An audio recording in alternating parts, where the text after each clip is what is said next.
Happy Halloween, everybody. Halloween music there. I know we can't do the show on Thursday because it's Halloween.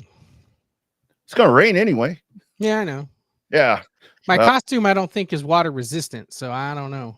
I can't do the show on Thursday because I have to come up here to the studio. I can't have these lights on because I turn all the lights off and find one room at the back of the house where I can go watch what's Thursday? So football. So I can't do it then. Bah humbug or whatever they call it. So that's me. That is Halloween, and it is supposed to rain, unfortunately, but that's okay. You can still enjoy the day. You can still enjoy the day. You guys tell us what you're going to dress up as for Halloween, and we'll post your comments there as we're going throughout the day. Welcome everybody. How's it going over there, BC? You know, we've done a Halloween show before. We did. We did a Halloween show. Remember, I dressed up like Ricky Bobby. I had my Ricky Bobby outfit on that night. Man, I can't remember last week. I don't even remember what we did last week. I think I do recall that. What did I wear? Is that the day I wore the racing suit? I think so. You wore your racing suit, and I wore my Ricky Bobby suit. Sweated my nuts off that day. That was stupid. And that was, I think at that time, for whatever reason, all that I had that still fit, because I had been out for a little bit, all that I had that fit was like a 2-layer. Boy, yeah, that's right, because you were hot as hell wearing that thing. Oh my God, that was stupid. Never do that again. I will absolutely never do that again. But yeah, friends, tell us your Halloween outfits and what your Halloween plans are, because you can drop it in the chat wherever you're checking in at. I think the only place that you can't do it is Twitter. But on Twitter, you can go, which is the Racing America feed. But if you're on Twitter, you can like put in there, you know, so you can definitely do that as well. Hey, we've got a lot to talk about coming up at 6:45, about what's that, about 12 minutes out. We'll have our man Monty Chamberlain from Texana Raceway Park. We'll have a great conversation with him. And then Zach Freeman, now the Emon champion at Corpus after just an amazing race. And yeah, hell, he doubled up this year. What a year for that dude. Trevor Cogburn, Little Nasty, the winner over at Heart of Texas Speedway in the Fall Classic. Then the Southern Sport Mods, and then Ray Doyon will join us as well, because I-37 has, they got a big event coming up. The DTK is coming up this weekend, but then they've got another one that's coming up after that. So there's a lot to do tonight, and World Series night, just a great time of year. It's just a really good time of year, don't you think?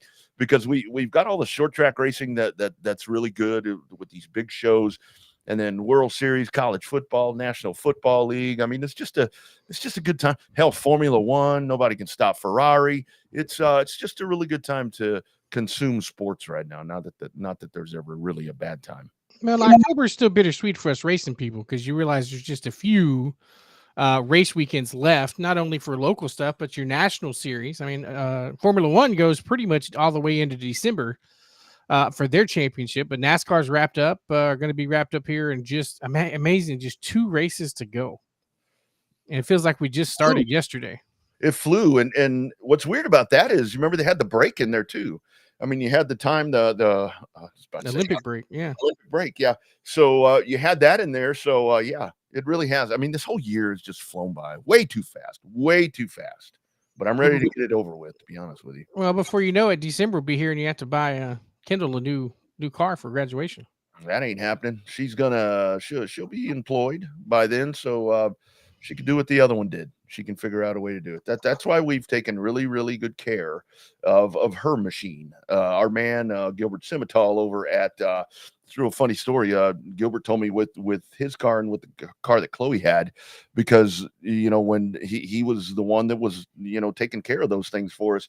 And he's like, with Kendall's car, he's like, okay, this one's got some pretty good juice to it. It's a Lexus SUV 2005, whatever that. Same one? Yeah, that 330. The one I had to teach her how to drive in that time? Same one. Simmental's like, let me tell you, this one's going to last. He said, when you bring it in, he said, I can keep making it work until you tell me to kill it, and then I'll do that. I'm like, it's going to live a while. It's going to live a while. So, yeah, so we'll see how that goes. Mr. Lindsay checking in. Tremendous job the other night there, winning in the micro mods. That was pretty cool. That was pretty cool to see right there. Now that dude has a following. He had a lot of excited people on the racetrack with him at Victory Lane. Bobby, I showed you this before the before the program here, right before we dove on, I'll pull this up right here before we get to our first guest coming up here momentarily. It's going to be Monty. So this is something, that we talk about all the time, where folks just kind of need to know how to behave. This was released from Hoosier at some point today. At Hoosier Racing Tire, we believe in doing our part to ensure a shared love of motorsports sparks passion, pride, and success. Blah, blah, blah. It goes on and on to say, while we recognize the deep commitment racers have for their craft, we condemn any use of verbal or physical aggression within our sport towards our employees or others. We're committed to partnering with racers globally to remedy concerns, issues, or questions related to the Hoosier Racing Tire family and openly accept feedback. And, it goes on to say that if it pertains to the Hoosier products or whatever, and it gives info at HoosierTire.com, that they encourage respectful conversations and so forth. I can only venture to guess, because this would have to be, because you've had the tire stuff that's been going on the last couple of years with the going to the S1 and the S2s and all that. I'm assuming some people have been pushing the envelope just a little bit, maybe went a little bit too far. And Hoosiers, this is Hoosiers' way of saying, get your shit together. I mean, basically, it sounds like something went haywire. We don't know exactly what went haywire. I'm sure there's other people in the know that know, but clearly something didn't work out right the way they had planned it to be. So I think that I mean, you don't just release PR statements for nothing. You gotta, that little graphic got created for some reason. Yeah. And that's where I think it's been really hard for them, because you had, during the pandemic time and so forth, you had, I mean, obviously there was a tire shortage, whatever, was causing that. And I never doubted that. I don't know why. I think there was a little bit of inside the industry thoughts that maybe that was something that wasn't totally legit. And I'm like, well, why would they not produce tires when they know that they're going to go to an event and people are going to buy them in mass droves? I mean, that makes no sense. But it's been a tough spot for them, and then kind of going the back and forth. So I'm assuming that some folks just got a little bit out off their skis, as they say, and did things they're not supposed to be doing. Well, I mean, I think that the pandemic tires was not the only thing that was there in deep shortage during the pandemic. I think it had to do more with staffing than supplies. Yeah. But hang on. All that running outside trying to get that blow up before it blew away. But that that whole tire deal, like, that was the year we went to the Derby, and there was supposed to be that big tire shortage, but yet it really wasn't. At the end of the day, of course, the Derby's the Derby. As many tires as you're going to sell at the Derby, that's one race you didn't want to run out of. That's for damn sure. Yeah, that's a lot of what the Derby is. I mean, that's where whoever's operating that, they're going to be. I mean, that's a lot of tires. I'd love to know what the actual tire number is that gets sold in that, because it is. I mean, you think about that. I mean, every time those cars touch a track, it seems like they're putting on maybe not another set, but at least two. So I don't know. And I think what really, I think where this really got complicated was, number one, right before I think all of this started, is when American Racer got really, really competitive, with their work. I mean, American Racer started doing really good stuff. And I think American Racer, to be honest with you, I think American Racer actually caused a little bit of the whole concern with some of the Hoosier, the quality of the Hoosier tire, because of what American Racer was doing. Because those gradually, I mean, and I saw data on this, I mean, side by side, to where the AR just, the heat cycles, the more heat cycles you put in those tires, the better they got. And you didn't so much pick up speed, but you didn't lose speed. And I think that's where it came back to Hoosier. And it's been tough for them, but Hoosier controls this market. There's absolutely no doubt about it. Oh, there's no doubt. I mean, they're the predominant tire everywhere that you go. You do see American Racers in pockets, but it's definitely not the blanket coverage like you see with Hoosiers. Remember back in the early 2010s down in Houston, when they ran those revolutionary Goodyear weekly racing series tires. I mean, that set the world on fire, because they were running Goodyear. They were one of the few tracks in the country running the Goodyear weekly racing tires. So I mean, we've seen pockets of it where tires where Hoosier has not been the dominant player. But I mean, now, I mean, everywhere you go, other than a few pockets, you have pretty much nothing but Hoosiers. So yeah, we ran. I think it was probably back early 2000s, maybe 05. No. Probably even earlier than that. We ran good years at Thunder Hill, and those were, it was a groove tire. That's probably what Houston was, and it was a good tire. I mean, it really was a good tire. But it for us, it always seemed like the Hoosier really was the better tire. And I remember when we ran the Hoosier slicks and those things. I mean, we ran Hoosier slicks the first year that Kyle opened, and they had to change them because you remember all the gravel in there, as bad as it was when it first opened. I mean, kept blowing tires. Yeah, you would drive through the pits and you were flat by the time you got out to the track. So anyway, I don't know what's going to happen there. And tires is something that we're going to be watching, I think, as we gradually get closer to next season. Sean Paul, the AR sucked 20 years ago. Yeah, they are extremely good. I mean, they are extremely good. And full disclosure, at one point I did worked with a Hoosier or with an AR track, and that's actually how I was able to see the data. And at that point it was better. But Hoosier does control the market. So hopefully the bottom line with all this is, guys, don't take it to the extreme. I mean, come on. This is a sport, and it's a big money sport, but you need to behave. You need to behave. That's right. Don't pull a Bowman Gray. You got to behave. Yeah. No doubt about that. I mean, it's one of those things to where, I mean, we're here to do what we love. And yeah, it's going to get expensive, but if, like it says right there, if you have a concern with Hoosier, info@HoosierTire.com. Everybody knows that racers love to get on the keyboard and do it. Do it that way. Don't threaten people or do any of that stuff. Before Monty jumps on, we got to give a big congratulations. A great friend of the show. He's been on here multiple times. Really cool to see this past weekend over in North Carolina at Orange County. The Orange Blossom Shootout goes to our man Jared Fryer. Look at that. Dog it. Love it when that dude wins. Yeah, and he's so consistent, and he's so smooth, just like his grandpa. Well, just able to come in and he's not the ass kicker that his grandpa was. He's very deliberate in the way that he races. Where Freddie be up front and he'd dog you up front, he'd stay up front. But yet Jared, no matter where he qualifies, sometimes he qualifies fairly well. He's talked to us about needing to up his qualifying a little bit more, but definitely he's just so smooth about it. He's one of those guys that races it out and just has very rarely do you see him tear up equipment because he's a budget guy. He doesn't have the money to come in and continuously come through and redo noses and fenders and all kind of stuff. So I think that definitely shows with the way that he races.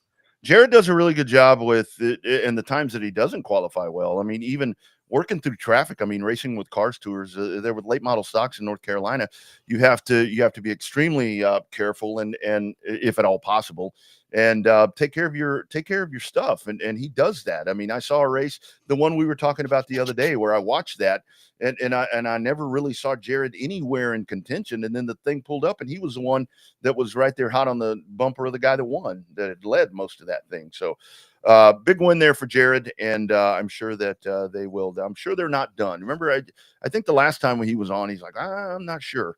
You start winning races like that, and that kind of, for one, it helps the budget, and I think number two, it kind of increases that taste a little bit to get back out on the track. Yeah, winning solves a lot of problems. Creates a few problems, but winning solves a lot of problems. Yes, sir. There's no doubt about that.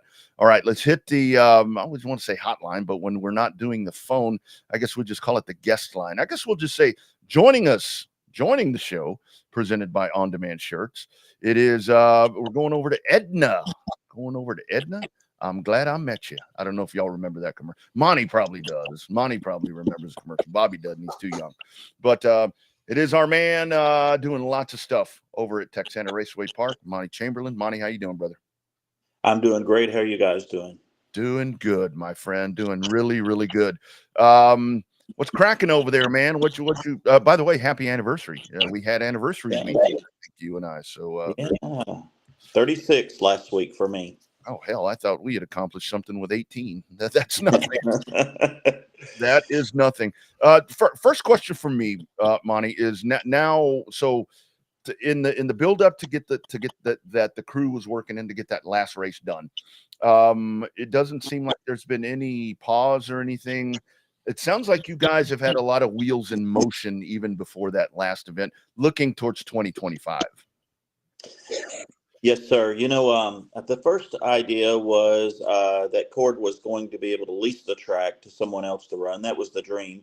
And we got very, very close. I said we got that close, like 2 days before that last event, that we hoped we were going to have an announcement. So there was a plan B, and the plan B is what we're headed into for 2025, where he will get things ready, get things in place, keep up the physical structure, the facility. I'm going to help him in the background. I want to be real clear. I'm not the track promoter. That's not me. I don't have a job, but I care about my friend. I care about the racetrack. Okay. I know that. I know that feeling, by the way, Monty. Anyway, go ahead. Yeah. So anyways, I'm in the background helping him. And yes, as a matter of fact, we didn't take a pause. We had been talking about this. If it went to plan B, we wanted to be on top of our game. We wanted to get a shell schedule out. I think too many times folks are between two things in an off season, folks are asking about where are rules, what's your schedule going to be? So that was our first goal. And to tell you about the truth on the schedule, I talked to Cord, and I felt it was extremely important to reach. I really do feel this extremely important to reach out to Marianne, to Ray and Michael and Owen, and present what we proposed, and to see if they, what I was looking for is did it have anything that was just a showstopper for them, or that gave them great heartburn because they have something annual. And Marianne gave me some feedback. Now that feedback she gave me was super helpful. It was about something coming up in the spring. And then I think Ray gave me some feedback, so we tried to avoid their opening night, and we did. So we just kind of did that, and then the rest of it just flowed. So we do have a schedule. We know the rules for 3 of the classes, and we're going to land on something for factory stock. That's a big. We want to do the right thing, the best thing, to be quite honest, for the track to draw cars, and the best thing for the drivers so that they can compete in various locations. But the verdict's out on that one. So we're busy, but and revamping the website. The website that Texana had was dormant for about 2 years. It was being paid for. It just didn't have any updates, and it's in existence. But it's gonna. We have purchased a new. It's going to be a new domain, and is the work's going on behind the scene for that, and it'll be launched before too terribly long. We'll make a big announcement about that. It's awesome. See, luckily, I have conversations with Mr. Chamberlain in text messages, so I knew some of the stuff that was happening. Not all of it, but I did know some of it. But the best thing that I noticed on the schedule there, Monty, is that I guess I don't know if I could say we, Texana, the racetrack, is getting sponsors. And I think that's a big deal for having, companies that are coming to you guys with a little bit of advice and saying, hey, look, we want to be part of this deal. And that, you've got some new sponsors for the go-karts, and Caney's Welding stepped up to do the E-mods again. So, I mean, it's like, the ecosystem over there is tiny at some point, but yet at the same time, it looks like it's trying to expand over there. Yes, and Bobby, a lot of that is just outreach, making some connections and so forth. It takes a little sweat equity to get things done. I want to back up just a second. The first thing I should have led out with when you asked me a question, Rodney, was the most exciting piece of information about 2025 is Bobby's coming back as the announcer. There you go. Oh, yeah. That's important. I guess it's official now, huh? Yeah, well, yeah, we said it. But hey, you had posted that. But I will tell you real quick on those sponsors. Just want to restate, because they're so critical. What Bobby mentioned is we do have Penny Heavy Hauling LLC. They're out of Danbury in Brazoria County. Quick little side note on that. Coincidentally, that's Joseph and Danielle Penny, along with some partners that own that company. And when we talk about heavy hauling, these are they haul huge pieces in the Houston corridor and outside. But coincidentally, I had known Danielle's dad for about 35 years now, Mike Davenport, who used to race with us as well. But they owned They were a family operation. So Danielle is a third generation company owner in the heavy haul industry, and her dad's company, which was Davenport, and then it turned into Davenport Mammut. At the time that I was with TxDOT, and I worked in that arena, they hauled the heaviest load in the state ever, which was 1.3 million pounds Wow. down Point Comfort. It was where Formosa exists now. But also, as Bobby mentioned, we have Caney's Weldon coming back. He's a good buddy of the track and a friend. Been a partner for years in different things, and he'll be back. He's carrying the title sponsorship, his name for E-Mods, and a new one on board. They took over that crappy Monty Chamberlain Motorsports name for the factory stocks. But seriously, I was glad they did. I was happy to have someone else step in this year. But it's A1 Used Cars Incorporated out of Victoria. And we got to thank Summer Nave for making that connection for us. That's synergy Yeah. in action with these connections and getting people interested. And they get a nice little perk. They get their company advertised all year long. Bobby mentions them several times in the night. They get on all the marketing we do. They also get a night in the suite, that's another little perk to sit side by side with Bobby, wall to wall. And then I will put this out there. We're still looking for, and I haven't really marketed this yet, but we will. We're looking for a limited modified title sponsor and the Hobby Stocks title sponsor. So we'll put that out there heavier in the weeks to come, but we'll be looking for that sponsor as well. Absolutely, man. That is really good stuff. And the other thing, and good job, Summer. Good job, Blondie. Good job on getting that done. One of the things, I mean, looking at and again, I know that things are subject to change, and maybe adding is always usually what people are hoping for. But seeing the Southern United Sprint series on there, and seeing dirt trucks, and seeing all of that, I really like that. I think you guys are going to have just a great expansion to an already very solid regular class of cars that you have each time out there. Yes, sir. Speaking of the trucks, I had reached out to George, who is one of the new owners of that series, and talked to him about making one date for now to see how the series takes back off. I know they were getting low on truck count. So instead of making false commitments to them, we wanted to make one commitment, and then we'll see how it goes. And if it's growing, look at others. You're right about the Southern United Sprints. We worked with Teresa and Randy and have those down for 2 solid dates. We are chomping at the bit to get dates for stems and for the dwarf cars. We have had several dialogues with them, and I actually think those guys are tired of my text messages probably, but they absolutely are great when they come. And it's because of this. They put on a good show. That's first and foremost.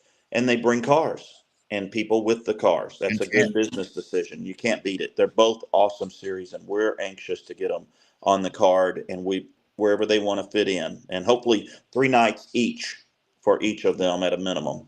Love it. Sorry, I was muted because the dog was barking. I think people just don't understand the amount of infrastructure change that Cord has put into that place. If Texana, if you hadn't been to Texana in a couple of years, it's almost like you won't recognize the place with the new grandstands, the new bathrooms, the new tower. I mean, it just seems like, I think Cord, everybody knows Cord's commitment, but if you can't see it with the amount of money and time that he is spending revamping that place, I mean, you just don't know, right? I mean, it's a total. I mean, every time I show up every year, it's like a brand new racetrack. Yes, he has poured a lot of investment in that place. Probably a lot more than he ever paid for the whole thing. A lot, I think I talked to you guys back in the spring just before we got started, but he's got a tremendous amount of new LED lighting through the parking area. He had updated the PA system, which wasn't horribly old, but it was, at least 10, 12, 13 years old. But he updated that. He put an entirely new fence and cables up in the front straight before this year. Several other things. And then I move on to what happened this summer was a surprise, a curveball. And it was real. It was a real deal. We're in rice country. We're called the Rice Belt in Edna. Edna to Wharton, all through Bay City, all of that area. So a rice farmer is directly behind, kind of if you think about looking at the track from the grandstand side, if you look off to turn 1 and 2, that rice farm is over there. Well, his levee did breach and it started flooding into the ditch, and that's their livelihood. I mean, that's their bread and butter. So they had to keep pouring the water to it. And then when they did keep pouring the water to it, the ditch cannot handle it, the drainage.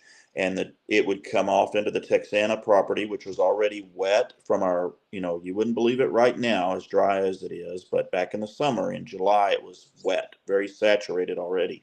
So it wouldn't drain off, going to the side of the Texana property between the brick home and Texana. And that cord went out there and did elevation measurements. And the water is trying to push uphill to get to the county roads. So he reached a deal with the homeowners all the way back to 111, the property owners, and he did all of the work for everyone.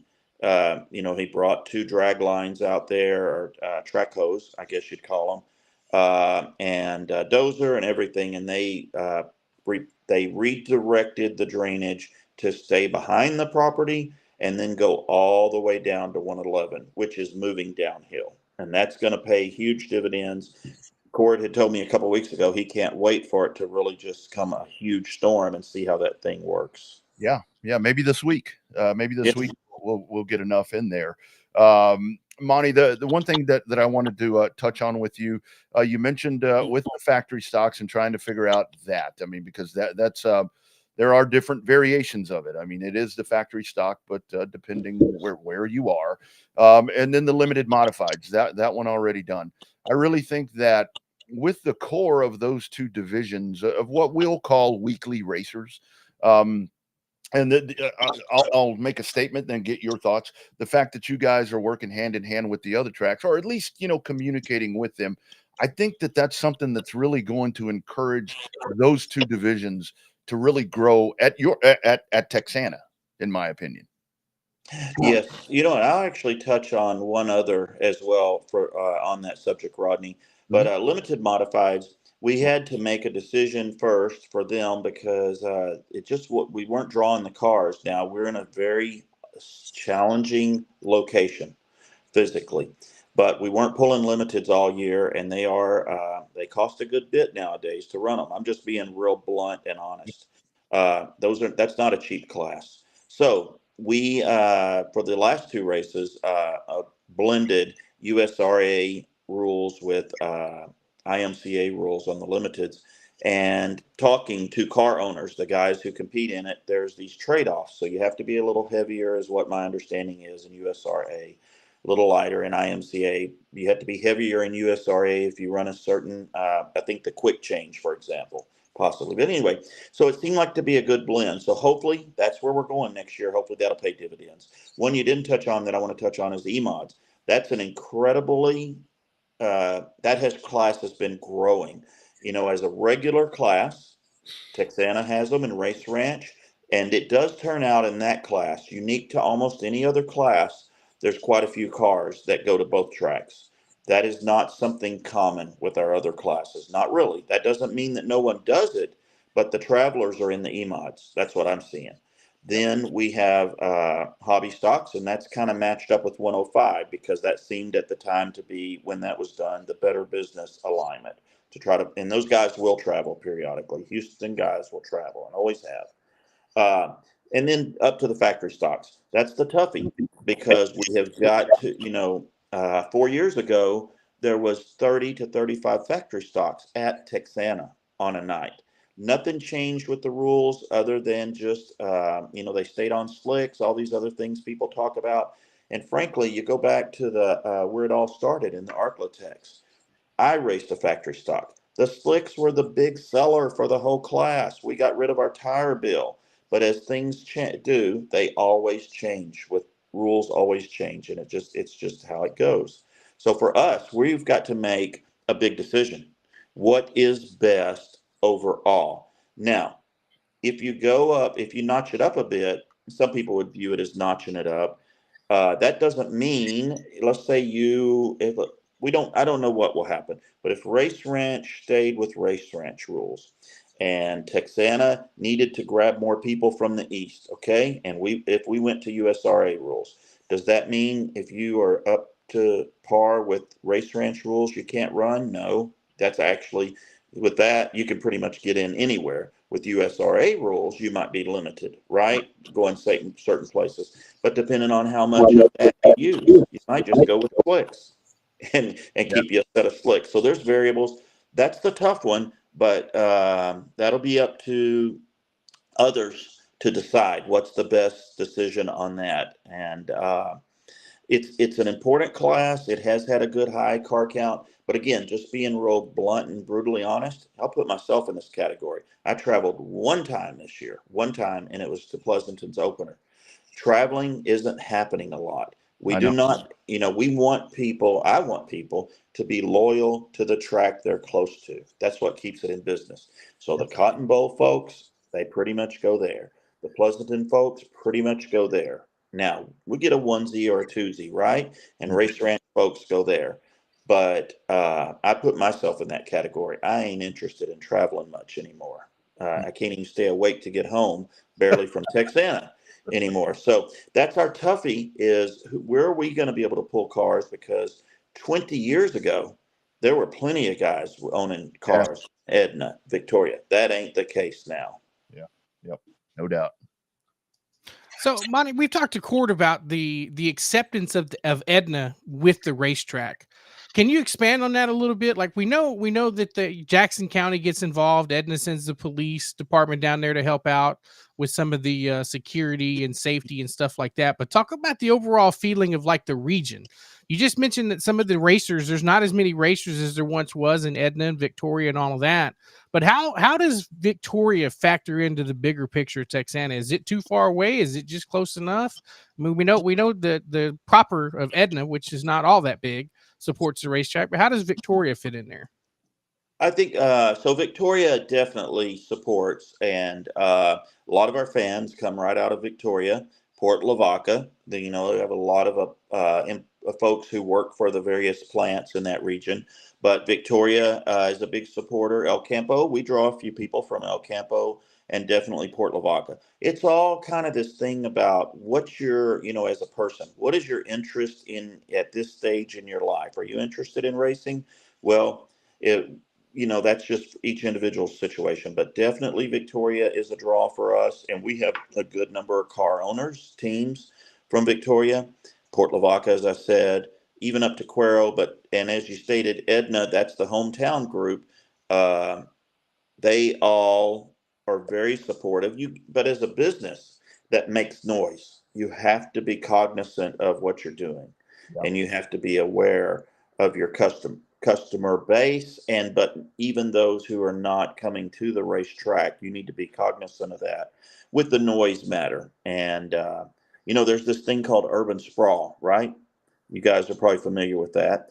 That's going to happen, and you have to be cognizant of that. I don't care if the track's been there 50 years. People outweigh what we're a small group of interest racers and race fans and all of that. So you have to adjust with times. And when that hits the fan, there'll have to be adjustments. It's the way it goes. Yeah, that's that's a big killer of racetracks right there. And we hear it all the time to where it's like, well, the track was here first. It's like that doesn't matter. I mean, and especially Monty, and I think that Edna is probably already feeling this. I mean, I've been out there. I mean, it's that footprint grows. I mean, one of the things I love about Texana is that it is kind of out on the outskirts of town. But the town's kind of moving that way, and you can't, and toward and from the other direction. So that gets really, really hard. Monty, for folks, you mentioned some of the other divisions right there, or that maybe just want to financially somehow be a part of what's coming up in 2025, and I'll pull that schedule up again. Best way for them to do that, because we want to try to help push as much to you as possible, or to Texana as possible, because that's your small town racetrack, and that's the way it used to be. Yeah. So on that note, we'd love for them to message the Texana page on Facebook. That's our venue, our easiest way to communicate right now. Just send a direct message if they'd like to get engaged somehow. Being a title sponsor for a class is not the only thing. There would be various opportunities. Let's say they'd like to rent the suite for one night that a title sponsor doesn't have it, or they'd like to have their company have a night at the races. That would be marketed as a one-off, which would be a lot less expensive than a seasonal sponsorship of a class. But any ideas? We're pretty much open to anything to talk about. We're not closing the door on any pitch, especially when it involves supporting the track, sponsorships of various sorts. People will have ideas that we haven't thought of, but messaging the Texana Facebook page would be the very easiest right now. And eventually, once the website is relaunched, there will be an email address on there as well. But Messenger is fast. You get an alert, and we're usually pretty quick to respond. Excellent. Excellent. Well, I, for one, am looking forward to the 2025 schedule. It's a lot of dates. It's a lot of commitment, but I love that little racetrack down there. I've made some good friends. A lot of them got introduced to by you, Monty. So still learning the racers even after all these years, but it's a fun little racetrack. Hopefully that when we get a chance to get the streaming stuff worked out, the people will get a chance that hadn't seen it or heard about it before until now will get a chance to watch some of the races on there on a big national scale and see what the Texana Raceway Park is all about. So hopefully we get some more good news coming up for 2025. Yeah, that'll be exciting. And Race On is an awesome venue. There's folks who can't make it to the track. There's folks who live far off and like to view what's happening here, so they would never come to the track. So Race On is an awesome venue. It's a good tool for the track to market the product, and a good tool for, be quite honest, for revenue generation, because they don't just come in and film for free. There's a piece of the pie in it for a track, and you want that there. I did want to mention one other thing before we get too far off is I was watching a lot of videos from a track up in Massachusetts, a quarter-mile asphalt. Bobby, it reminded me of Longhorn from the appearance of it. But these guys that track have spectator racers that come out in the masses. They do one-on-one, elimination. Well, we're bringing back spectator races this year. What night is that? You have the schedule, but let me see if I can zone in on it here. Yeah, sorry about that. I pulled it down. I'll pull it up here. Tell me if you can. I know my interface here. Okay, but yeah, I'll look it up too. May the 10th. The 10th. Okay, so May 10th. Anyways, that's going to be a one-on-one elimination process, and then we're going to go down to the final four, and it'll get exciting. These are street cars. People have to be 21, or I think it's 18 or over, actually, but we'll get that all put out there. That's going to be exciting. Been a number of years since we had those. One other little thing, and we got a lot of fun things that have not yet been deployed or announced. One other thing I want to say is your next guest is Zach Freeman, right? Yes, sir. So I want to congratulate Zach. He was a busy man this year with his, you're going to talk to him about his race ranch class championship. Well, you know what? He pulled that off at Texana also. So he was a busy dude, and congratulations to him on both of those tracks. Absolutely. That dude right there, he got after it this year. And I don't know, Monty, if you got a chance to see that race Saturday night, but that was one hell of a finish right there that he was a part of. So yeah, really, really cool stuff for him. Monty, always a pleasure. And I'm just a text away or whatever if I can help with anything. Of course, you and Bobby communicate on y'all stuff, but let me know what I can do. And man, we'll just make that small town racetrack, make it do some really good things. Awesome. Thank you guys for having us. Absolutely, my man. Take care, and we'll talk to you soon. You bet. Bye-bye. You bet. Take care. There he goes. Monty Chamberlain. Big things happening out there. And I do like that they did, like he talked about. They were really quick on that. And he answered something that I really didn't want to ask, because I wanted to ask as quick as that schedule came out. I was curious if they had conferred with other tracks, and they did. So really cool. I think really good things are going to happen there.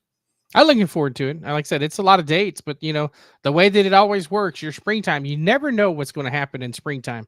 And hell, once, with the way that the rainouts hit, 4 or 5 rainouts in a row hit during the first part of the summertime, like Monty said, you couldn't tell it now with as dry as everything is around the state now. But man, there was like 3 or 4 rainouts in a row that just killed the momentum of that track. And like we've always said, even if the cars are not on the racetrack and the butts aren't in the seats, those bills still have to get paid. Yeah. Rent's got to get paid, electricity's got to get paid, the taxes got to get paid, all that stuff has to get paid, whether there's butts in the seats or cars on the racetrack. Yeah, and like the discussion right there. I mean, there obviously was a drain problem there, and I think that there was a little bit of, well, maybe that's not the case. Well, apparently it was, because there was a hell of a lot of work that went in there to get that resolved, and hopefully that's, and I think it is, where you do need a good turd floater to really see how that thing is all how it's all gonna sustain through this. Yeah, I mean, I think so. And don't give it time. There'll be some turd floaters floating through there. That's just the nature of the beast down there by the Gulf Coast.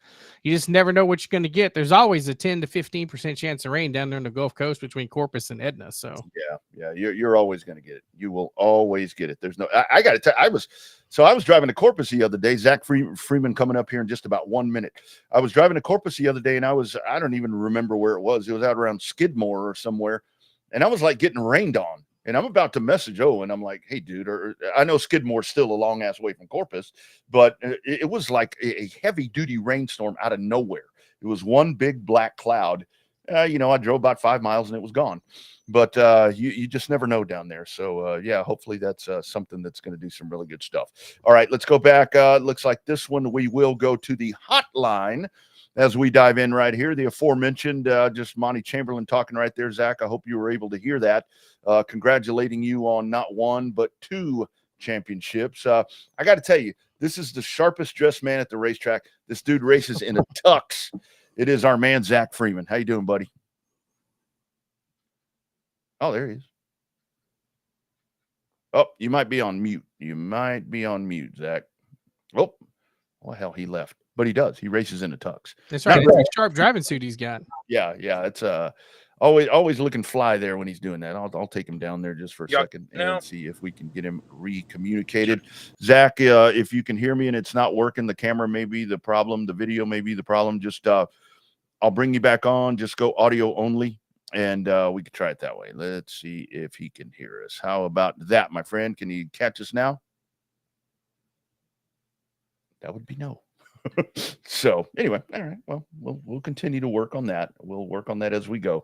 But E-mods, and this is something that I'm curious to talk to him about. That's why I'm hoping we can really make this connection, because the E-mods, and that's like Monty was talking about. A couple of things that I dug out of what Monty was talking about, where like you and I talk about, where you have the racers that have their tracks, and then you have a division like the E-mods that do travel.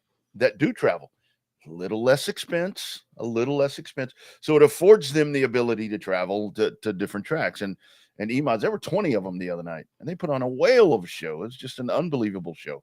So E-mod definitely seems like the flavor of the, I don't want to say month. This is like what, 2 or 3 year cycles. Flavor of the bi-years, we would call it right now, I guess. Well, I think that, obviously the cost-effective nature of it, it's not so much deemed as an entry-level class anymore, because you have various levels of racing experience now running, because it is a cost-effective class. It's not as expensive to run as a full-blown limited modified or USRA or IMCA Sport Mod. It's not near as expensive to go. They run the smaller chips. You don't need quite as much motor as you do in the other 2 classes. So, and then the tire bill. Tire bill is relatively inexpensive when we use relative in a general term of, relative inexpensive compared to some of the other tires that some of the big mods go through. But I think all in all, I think right now, with the way the economy's going and the way that racing expenses are going, I think that it's the cost to fun or cost to competition ratio, cost to fun ratio, pick your ratio that you want to talk about. That ratio is starting to work, and you see them all over the place. Obviously the junior limiteds had kind of the same aspect of it. There's just a limitation of the driver. That's why I always said I'm always more of an E-mod guy versus a junior limited, because you can expand the drivers there on that. But Waco didn't have a problem with that. Yeah. But I mean, it's just one of those where it's like, it's not so much just a beginner entry level class anymore. You're trying to see some of these other guys that are coming over and doing really well in the class, making it really competitive. No doubt. You guys hear me now? There it is right there. There's our man, Zach Freeman. Zach, how you doing, buddy? Hey, man, sorry. I've been waiting on this all day and thought I had service, Wi-Fi, and it come down to the line. I think it's all Monty's fault. It's a pretty hard person to follow. That's that's that guy. That's why they call, what do you call him, Bobby? The Warden County Playboy. Warden County Playboy. Yes, sir. What happens when you follow that dude? So when I introduced you there the first time, I said the sharpest damn looking racer at the track, man. Why are you always showing up in a tuxedo out there to go race? Hey, you always got to be ready to party. You never know when it's going to go down. Daniel's always got some beer ready to be drank, so I'm ready to party. That's right. That's awesome. I've had my fair share. When Derek won that race, I think before the season finale, I told him in Victory Lane, I said, you know what? I said, I will come have a beer with you tonight. He's like, no, you won't. And sure enough, I went over there and watched the end of Mod Wars with Derek and Daniel over there. And, they're great bartenders and great waitresses because they will not let you leave empty handed without a beer for very long. So no, not at all. Hey, Zach, and I got to tell you right there when I saw you after the races, I knew I liked you for a lot of reasons, man, but you had my flavor of choice, dude. I don't know if that's your flavor of choice or somebody just handed you that, but you had one of those natties, my brother. Yes, sir. You can't go wrong with the old fatty natty. Dude, I said, now this is good people right here. Good people. Yeah, no, that's definitely my choice right there. Yeah. Before we go into it, and people say you don't really drink that. I'm like, yeah, I do. Yes, I do. Saturday night. Talk about that night. When Daniel wasn't there, it that kind of sealed that part. But still, it was. I mean, this thing was so tight. It couldn't have got no tighter than it was. Kind of talk about that night and then the finish. Man, that night was wild. The track was great. During our feature, I think it was a second caution, third caution. Man, the water started coming up. Man, it got slick, and then all that sand coming up, and it got pretty rough. But Calhoun, he showed me his nose once there on bottom. I was like, and he's always super, super fast. So I was like, well, I'm going to ride the bottom for a little while and try to hold him off. And I told Sean after the race, like, man, I've never been so happy to see somebody throw up 5 fingers in my life, because this was a workout. And then a little bit later, Parker showed up and on the outside. I was like, man, I don't know what I can do, but I'm going to make this green machine as wide as I possibly can, try to hold off a few more laps.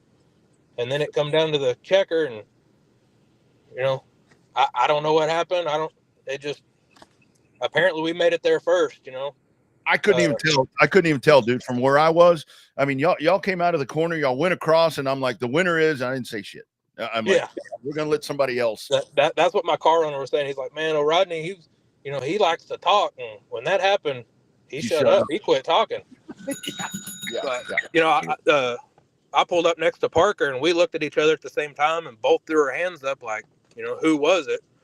And that was the deciding call. There it is. So, yes, sir.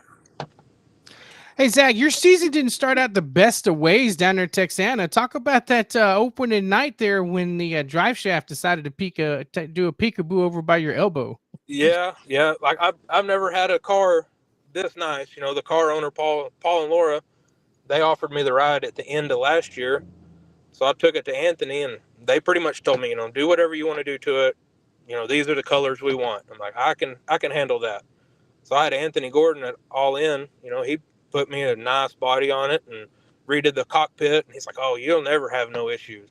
Like you said, first night out, man, the drive line come through. And I think if I was going any faster, it could have been a lot worse. Like you said, Bobby, it come through the floor and it hit just right. It probably wouldn't have mattered how thick of metal it was, but it come through there just right. And it come up and hit my elbow and shoulder and got wedged in the seat. Oh, and like I said, it was first of the year was rough for us, but it's like all the old racers say, all the races are won in the shop. And that's right. That's where I'm at right now. In the shop, I've got the E-mod in and the truck in right now. But yes, sir. Zach, talk about the E-mods. We were just talking about that. I don't know if you heard Monty or not, but we were talking about where, I mean, obviously the car count, I know every time I've been in Corpus, I mean, you guys are the high car count. I mean, every time, you know, you've got every skill level, it seems like. I mean, you got new, middle, veteran, I mean, all different in there. Kind of talk about the beauty of those. I mean, obviously expense is a little less, but there ain't no damn cheap race car that you're going to find. Kind of talk about the allure, as the fancy people say, of an E-mod. Well, like you're saying, you know, no race car is cheap, but these I'm not going to say are cheap, but they're somewhat cheap. You know, we get to run the pull-offs, which, you know, like the limiteds, you know, we're not having to spend $160, $180 a tire. You know, most of our tires are just like the factory stocks, F45s. You know, we can get them $25 to $40 a piece. So that does help a lot. And most of everybody's running a crate. I ran a crate the first half of the season, and I switched over to an open motor, which, you know, the crates, you know, all of them are the same. So that helps with everything. But yeah, I mean, like that, it's kind of hard, but the competition, like you're saying, is unreal. Like you're saying, from veteran drivers to, you know, first timers. But, you know, every race, everybody has gotten faster. You know, like me and Parker and Daniel and Calhoun, Derek. You know, Derek showed up in the middle of the year, and man, he just started dominating.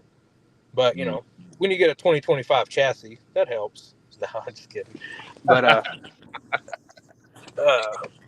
yeah, no, the competition's been great. You know, and I think it helps everybody around. You know, to have some fast cars, slow cars. Yeah, it's just like the factory stocks. But you know, we plan on continuing it next year a little bit.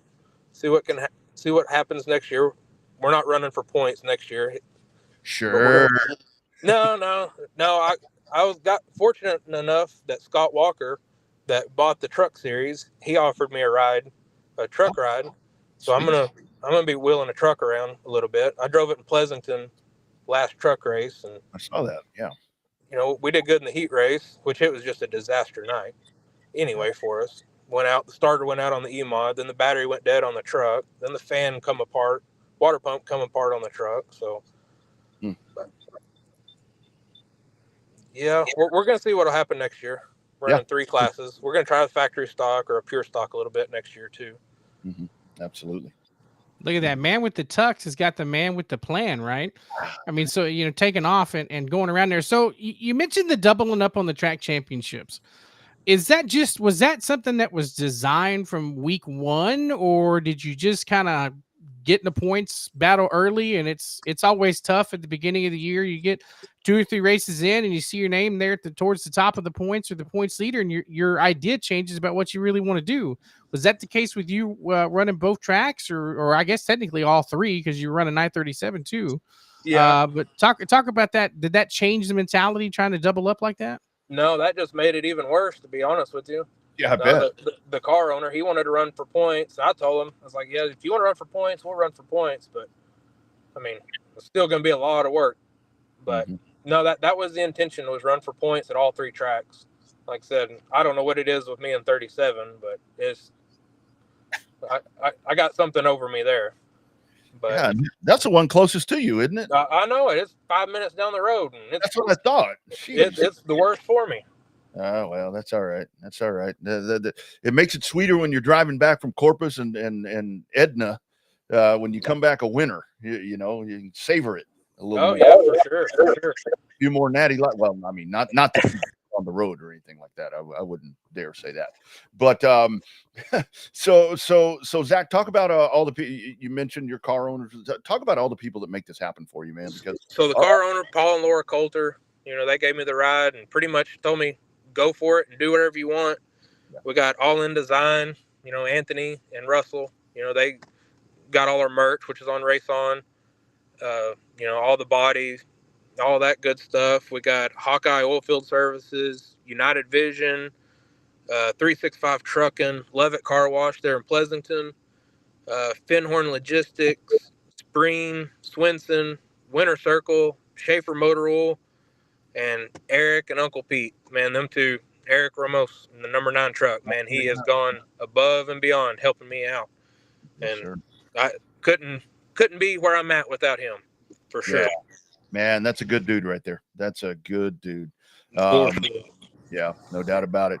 Zach, man, you're a good one, man. It's been fun to get out there and get to watch you. Oh, and our man from Unlock Texas is probably checking in. I did hand you that cap, didn't I? Yes, sir. Yes, sir. So, When you were eyeballing my beer. That's when I wanted that tall boy. Yes, sir. That's right. Yes, sir. I wasn't going to drink that night, and that plan didn't work. So anyway, all right, my man. Congratulations on both championships. And, thank y'all very much. I know we're going to see you really. Hey, are you doing any of the postseason stuff coming up around here? Yeah, I think we're going to run the pure stock. I'm real debatable on the DTK. I had 2 E-mod motors. I put one in my factory stock, ran Cotton Bowl. And I don't think it's really going to have enough. It's like the old rules package. Yeah. But we might try it. But we're for sure going to run the pure stock in Corpus, and then we'll run the factory and E-mod and truck. We're going to run triple duty in December. Damn, so that's a lot. That's a lot. At least it's going to be cool. Yeah, hopefully. In theory, hopefully. Yeah. Hopefully. All right, my dude. Take care, man. We'll see you down the road soon, brother. Thanks for jumping on. Thank y'all very much. You got it, man. Take care. There he goes. Zach Freeman. That's a character right there. Good dude. All around good dude right there, man. That's I do, man. I love that outfit. The first time that one of the first times, well, the first time that I won, that he won, that I was announcing, he dove out of that thing, and I'm like, what in the hell is that, man? Super cool. I like that. Yeah, no, he was excited. He finally got the monkey off his back at Texana on the season finale night. So he was able to wrap up the championship and win the main event. That's what you love to do when you try to do it. And he was really happy. That was one of the first times I got to talk to him in Victory Lane, got to see him all dressed up and dazzled out and ready to roll. So, that's going to be a tough go, trying to run all 3 there in Corpus. But I mean, if you have the support, we've seen other guys do it. Namely, Jared Maupin is one that likes to double up and triple up and sometimes quad them up. Depending on how many, what the money situation looks like. So, it's a lot of work, but we've seen guys do it. So it's not impossible, but man, as long as you got the team behind you and the support to help you in the pit to switch in between those machines, I guess, more power to him. I mean, I couldn't do it. I wouldn't want to do it, but then again, that's why Zach races and I don't. Yeah. By the way, Jared did double up in Corpus the other night. So, emphatically. So, yeah, exactly right. All right, let's go back in. It was a championship and big race weekend. I guess all the way down from the coast, all the way up 35. I guess you shift over to 105. The 105, the only one not represented here this evening, and I almost reached out to Trey Schmidt. He won the sprint car race there, but we are good. So anyway, let's welcome in a winner of the Fall Classic in the this is Waco IMCA Southern Sport Mods is what we call them over there. It is our man Lil Nasty. It is Trevor Cogburn. How you doing, brother? Good. How are y'all? Doing well, man. Doing well. Fall Classic, dude. How long you been attending that little soiree, little party over in Waco? I've been attending it since 2017. Oh, okay. Racing wise. Yeah. That's awesome. That is awesome, my man. So Trevor, tell us about it, man. Obviously that, I think it was the 27th annual Fall Classic there in Waco. I mean, you added to an illustrious list of winners for that deal. Walk us through the whole weekend. I mean, was it just as easy as showing up and kicking ass, or do you have to make a lot of changes? Tell us about the weekend overall for you. Well, first off, we had some motor issues the weekend before at Big O and Ennis, and so we came and messed with the motor a little bit. So we went to practice, and they had you can draw the night before, so we went ahead and drew. And I was telling my dad, let's go ahead and bring some money up there so we can get some mulligan draws, and I ended up drawing them one, and that's what helped out a lot. No doubt about it. Trevor, before we talk about with the sport mods, one of the things Waco does a lot of really good things, but Waco does a hell of a job there with the Stars of Tomorrow with the junior limiteds, and you were a product of that. I mean, you did that for a very short time and then moved up. Kind of talk about how great that is, where it kind of teaches you how to drive these cars, and that way you're not going in totally blind when you're racing with 80 of these things that show up at these races. Yes, sir. We raced junior limiteds 3 years, and it was very good years. But we definitely did not have the competition as the kids do now. With Yeah. they average 15 cars a night. I wish I had that opportunity. I think it would help me out a lot with getting in lap traffic and just everything else. But yes, the stars of tomorrow. There's something else to watch nowadays. Oh, they sure are, man. They sure are. So, Trevor, talk about the sport mod class as a whole. We've kind of seen it come up. We kind of seen the participation go down a little bit. Now it seems like it's kind of on the upswing, depending on what racetrack you're at.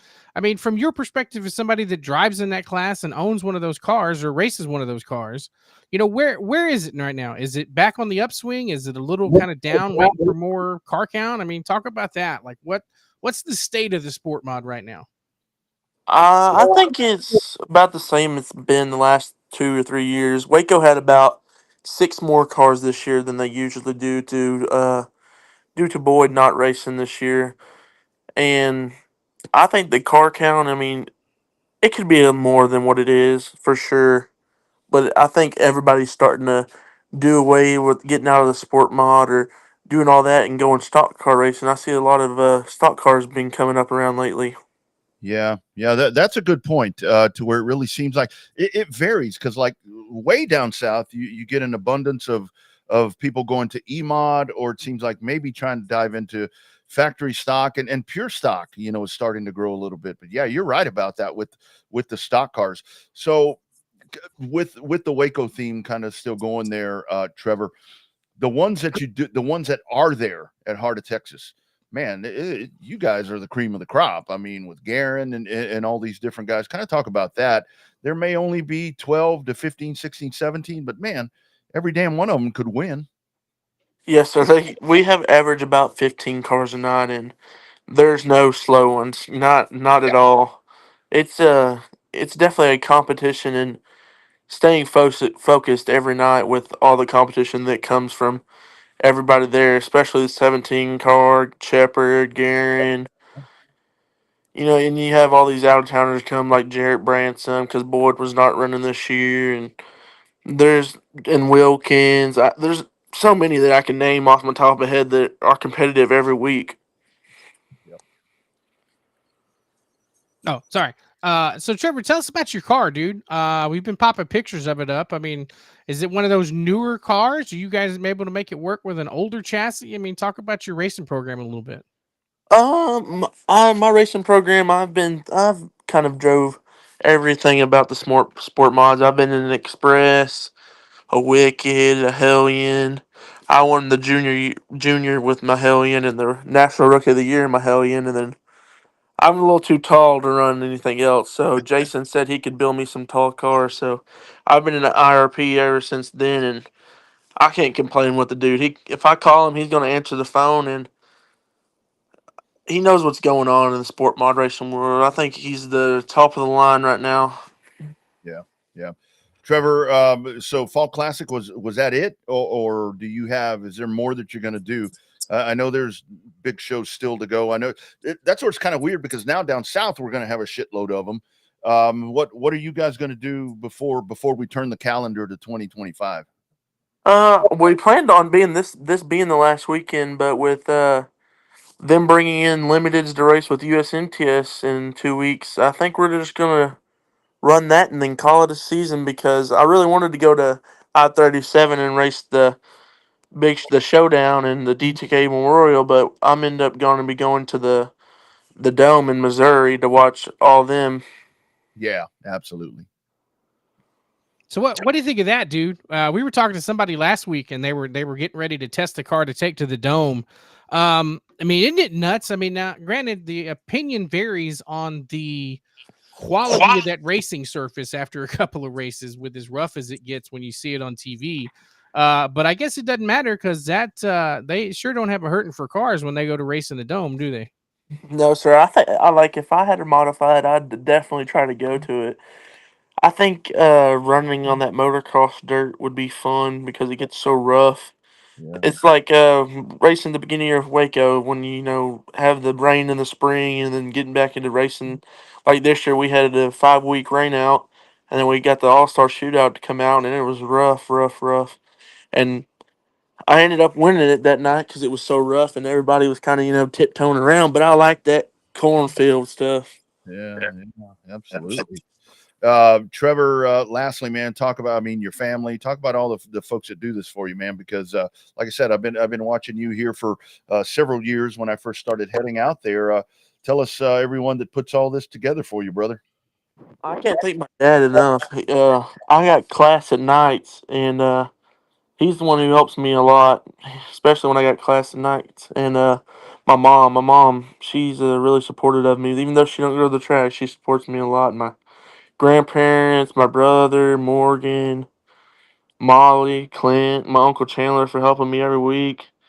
Like last weekend at Fall Classic, he was there every night, changing tires, changing shocks, and doing everything I needed him to do for me, setting air pressure and Yeah. all that. But I also can't thank Affiliated Auto Glass enough, Waco Freightliner for the Fletcher Power Plant, C3 Chicken Coops, Connor Crush Stones, King Seamless Gutter, Lone Star Truck Group, and Old West Cowboy Church for the Sunday morning preach, Double H Livestock, Interbank, um, Cattleman's Wife, Trujillo's Mexican Restaurant, Southwest Maintenance, Wicked Fast Transmissions.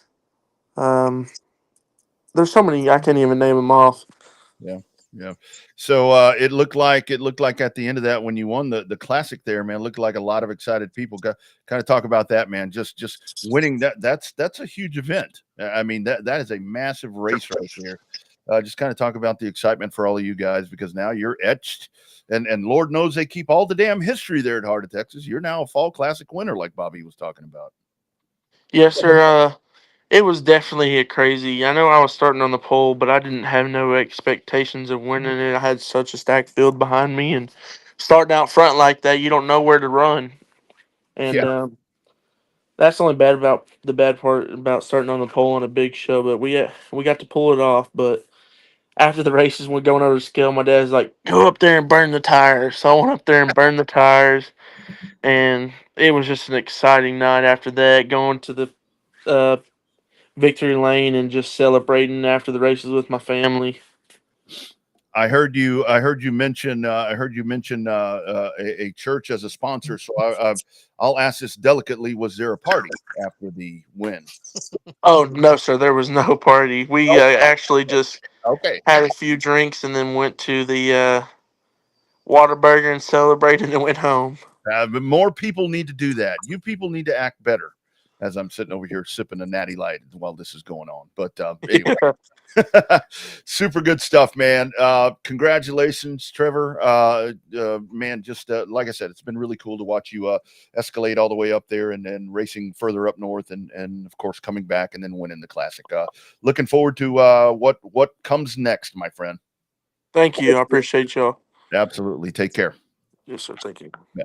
There he goes. A little nasty. Trevor Cogburn, winner of the 2024 Fall Classic in the IMCA Southern Sport Mods over at Heart of Texas Speedway in Waco.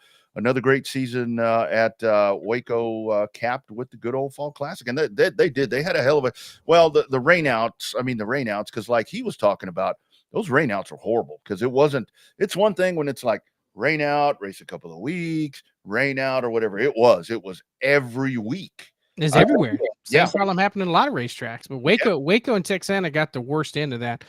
Race Ranch got a couple of rainouts in there that didn't help out at the right time either. But yeah, rain, you couldn't, like you said, you couldn't tell it now with as dry as everything is now. But damn, it was that late spring, early summer, man, that was rough on racetracks. Oh man, it really was. I mean, it was absolutely horrible when all that was going on. And yeah, I think for the Waco when that was going on, there were two because it was early enough in the season. because like my calendar was always for Waco. It was early in the season when I could go.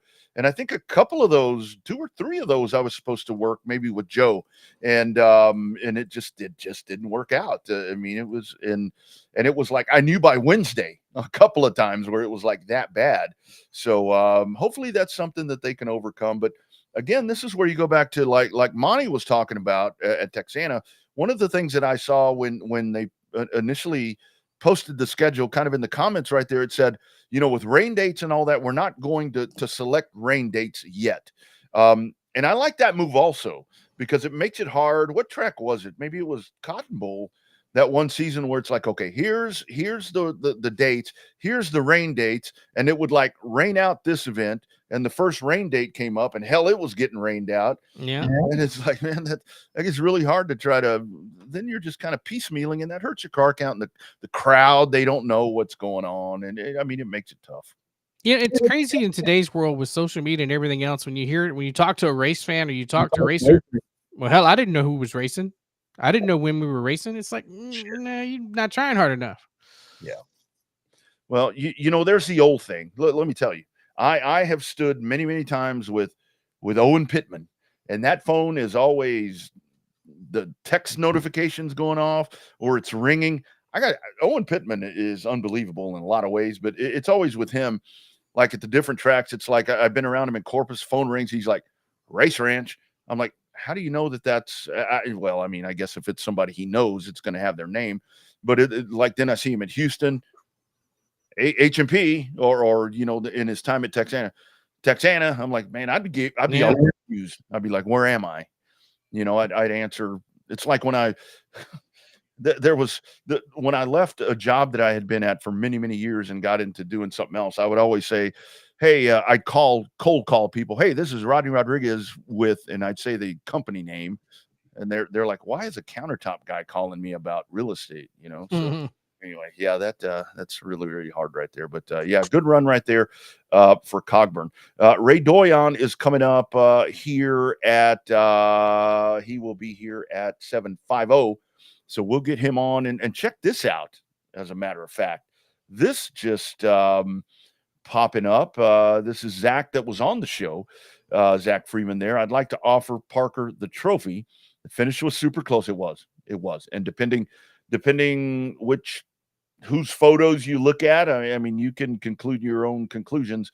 And honestly, I didn't care who won it. It was a super fun, exciting race, which it was. And I think the good thing about it was where it was really cool for Zach, kind of speaking for him, just kind of thinking everything that went on.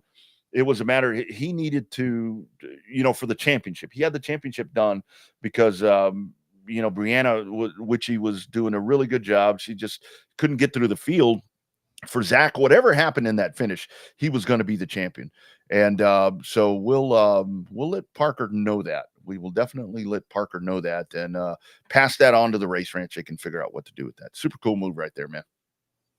Yeah, I mean, obviously Zach's one of the top notch when it comes to sportsmanship, and so that you got to see more of that nowadays, right? Everybody's, racing's always been about looking out for number one, or number two, depending on your teammates. But you don't see that as much anymore. It's just a dog eat dog world right now that it's pretty crazy.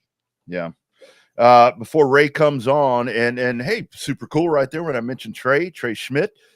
He's actually listening or watching. So great job out there, man, with that. I did hear that from a couple of other folks that you had a really, really nice racetrack out there with 105. And again, you as we're start to get to the end of everything, I think 105 is another racetrack, Bobby, that we can talk about. We probably need to get somebody on from there. That way we can kind of button up the season, put a bookend on it, because they were on with us early in the year. But you think about them, I mean, with weekly racing, I mean, they were able to pull off a full calendar. Good car counts. I mean, they entertained the Lone Star 600 this year, and then sprint car racing like that. This Halloween Havoc that just went by this past weekend. It really seems like that 105 is really going in a great direction as well. In a location, you've got HMP, but and that's why the folks that are always beating up, well, HMP should be dirt track. No, it shouldn't. No, it shouldn't. You have a dirt track. Mhm. There's a dirt track there. Go support that one. Go support that one if you want dirt track racing. Yeah, if you want pavement racing, support the pavement track while it's there. And if you want dirt track, go down right up the road, 20 miles or so, and hang a left there on 105 and go, right up the road.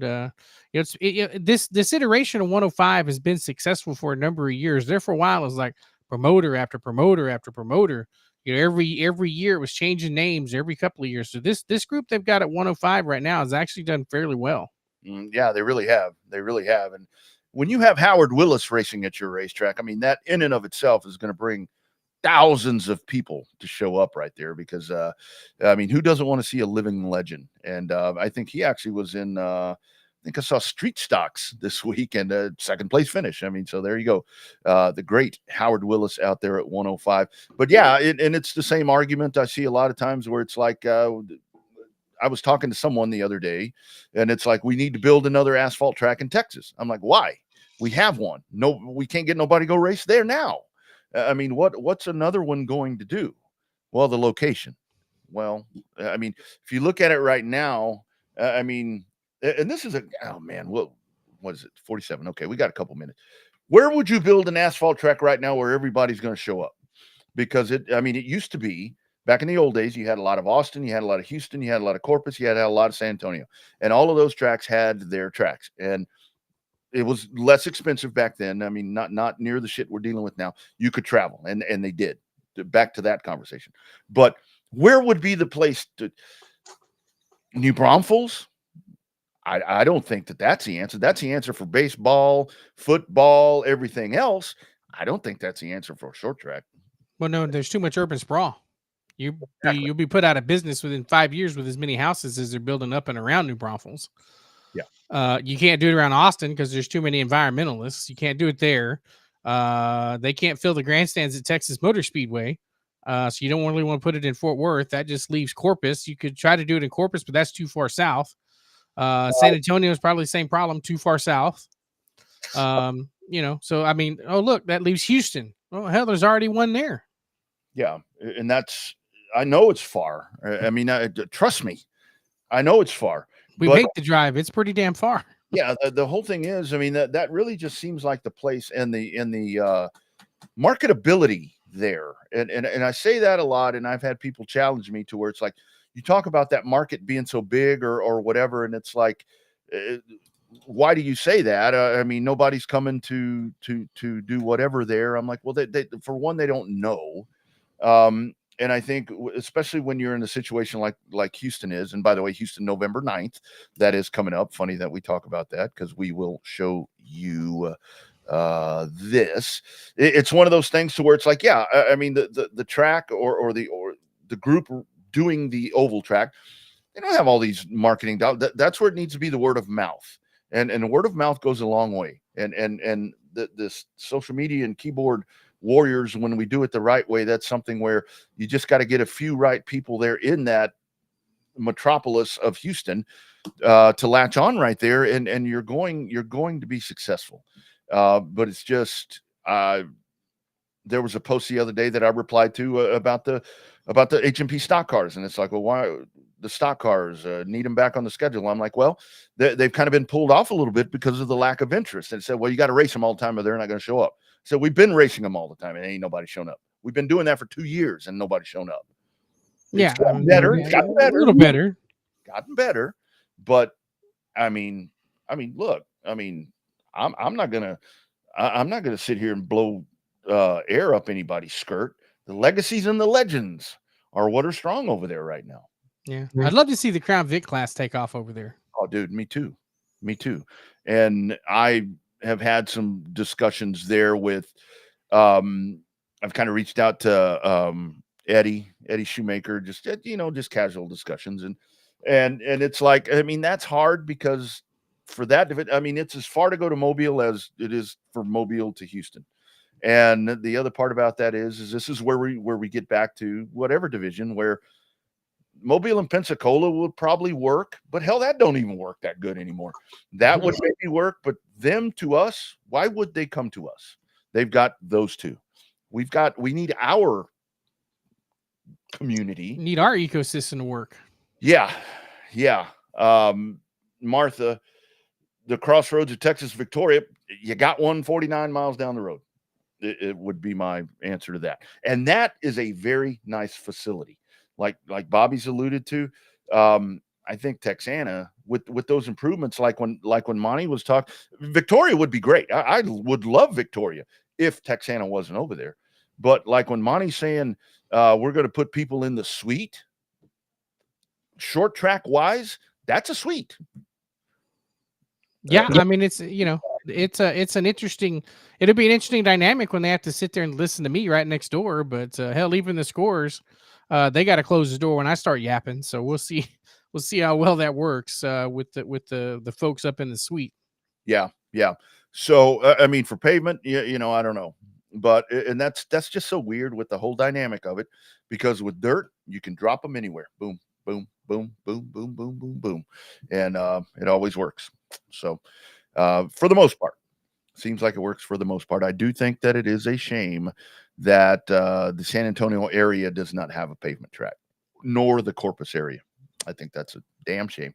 All right, enough of that shit. We've got all off season to talk about what could have been or what could be. But right now, there's still a lot of things that are going on, like right now, like coming up this weekend. And then coming up in December, big shows that we've been talking about. And I-37 in Pleasanton is going to be the spot to where you were going to find two of those massive shows. And we bring in the man. We'll let Ray do his. Ray, you got to do it, man. Got to do it for me. Hello, I-37 Speedway fans. There it is. There it is. There it is right there. Thank you. How's prep going for y'all, buddy? Going good.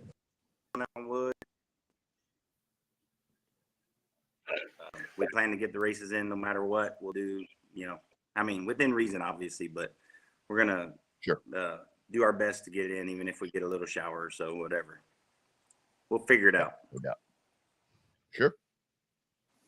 So, Ray, what's been the secret sauce down there, man? We talked to Monty, and it's been like one of those where, you've got your core group of guys that race at Cotton Bowl, core group of guys racing there at the race ranch, core group of guys racing in Edna. But, man, your ecosystem, I don't know if it's with the Fireballs or the Sport Compacts, whatever it is, your ecosystem has done nothing but grow over the last couple of years. Talk about the evolution of that, how you guys just have created a fan count and a racer count that just is pretty damn impressive. I think so. I think it's Fireball class, man. That Fireball class is on fire, if you will. It was an idea that we had that just seemed to make sense, because we knew with all the asphalt tracks shutting down and, old school racers, there was a lot of cars out there that didn't fit any new contemporary rules like dudes. So we were full of weeds, grass, there's shit on top, this storage, It's like, man, let's create a class that'll open it up for all these cars. And man, the response has been great. I think our highest Fireball count this season was maybe 20 or 21. And since then, I know of 4 more being built and should be hopefully at DTK. So it's been great. Yeah. I think it's cool.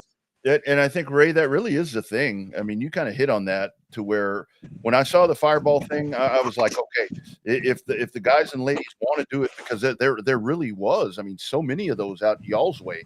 I mean, I know in Austin there's not many, probably just mine, maybe 2 others, but yeah, that really is the thing right there.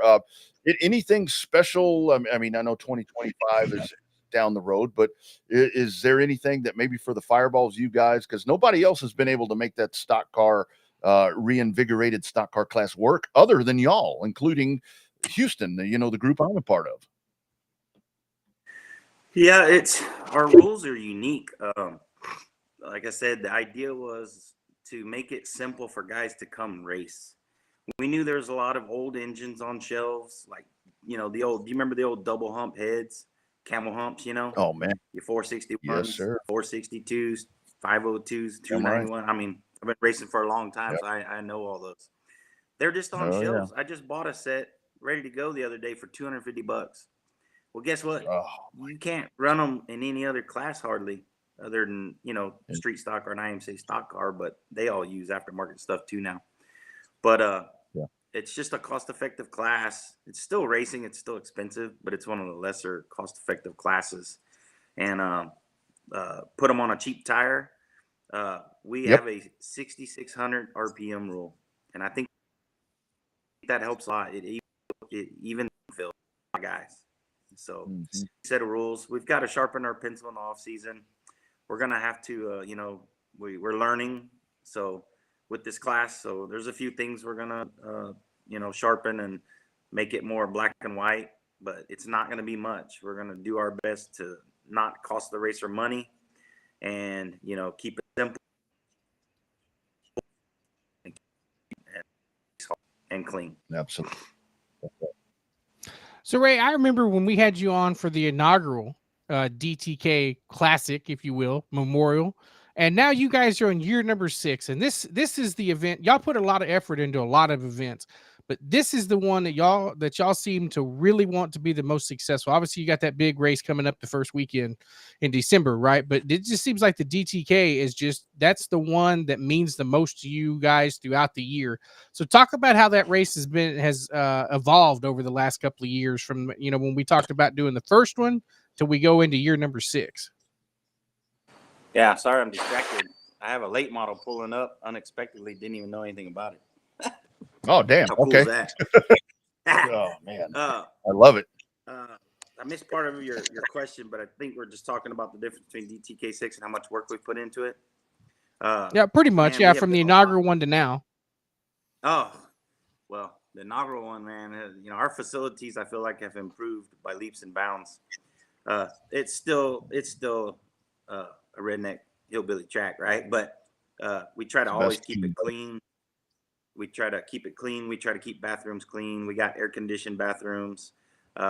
Keep air fresheners in. We try to, you know, do our best to make it a place where people are like, I don't mind being there. You know, it's clean and comfortable, and so we want to go. You know, we want people to feel like, I want to go. I don't want to miss out. We want to be there. So we've worked hard for all these years to try to improve facilities and make things better each year. This year, we've done a lot. We've been working on a lot and up front by the access road that comes out this week. Operation for K6, but mostly also for the more pit parking. We're going to have extra lights for the track and the pits for both big shows. We're going to have big pit parties on practice nights. We've built some new implements to help track prep. So if our track kind of locks down or something, Yeah. it's single groove, we're going to do a little track prep. We, you know, a lot of money on the line. We want to put on a good show, and we want the racers to have a chance to come from the back to the front.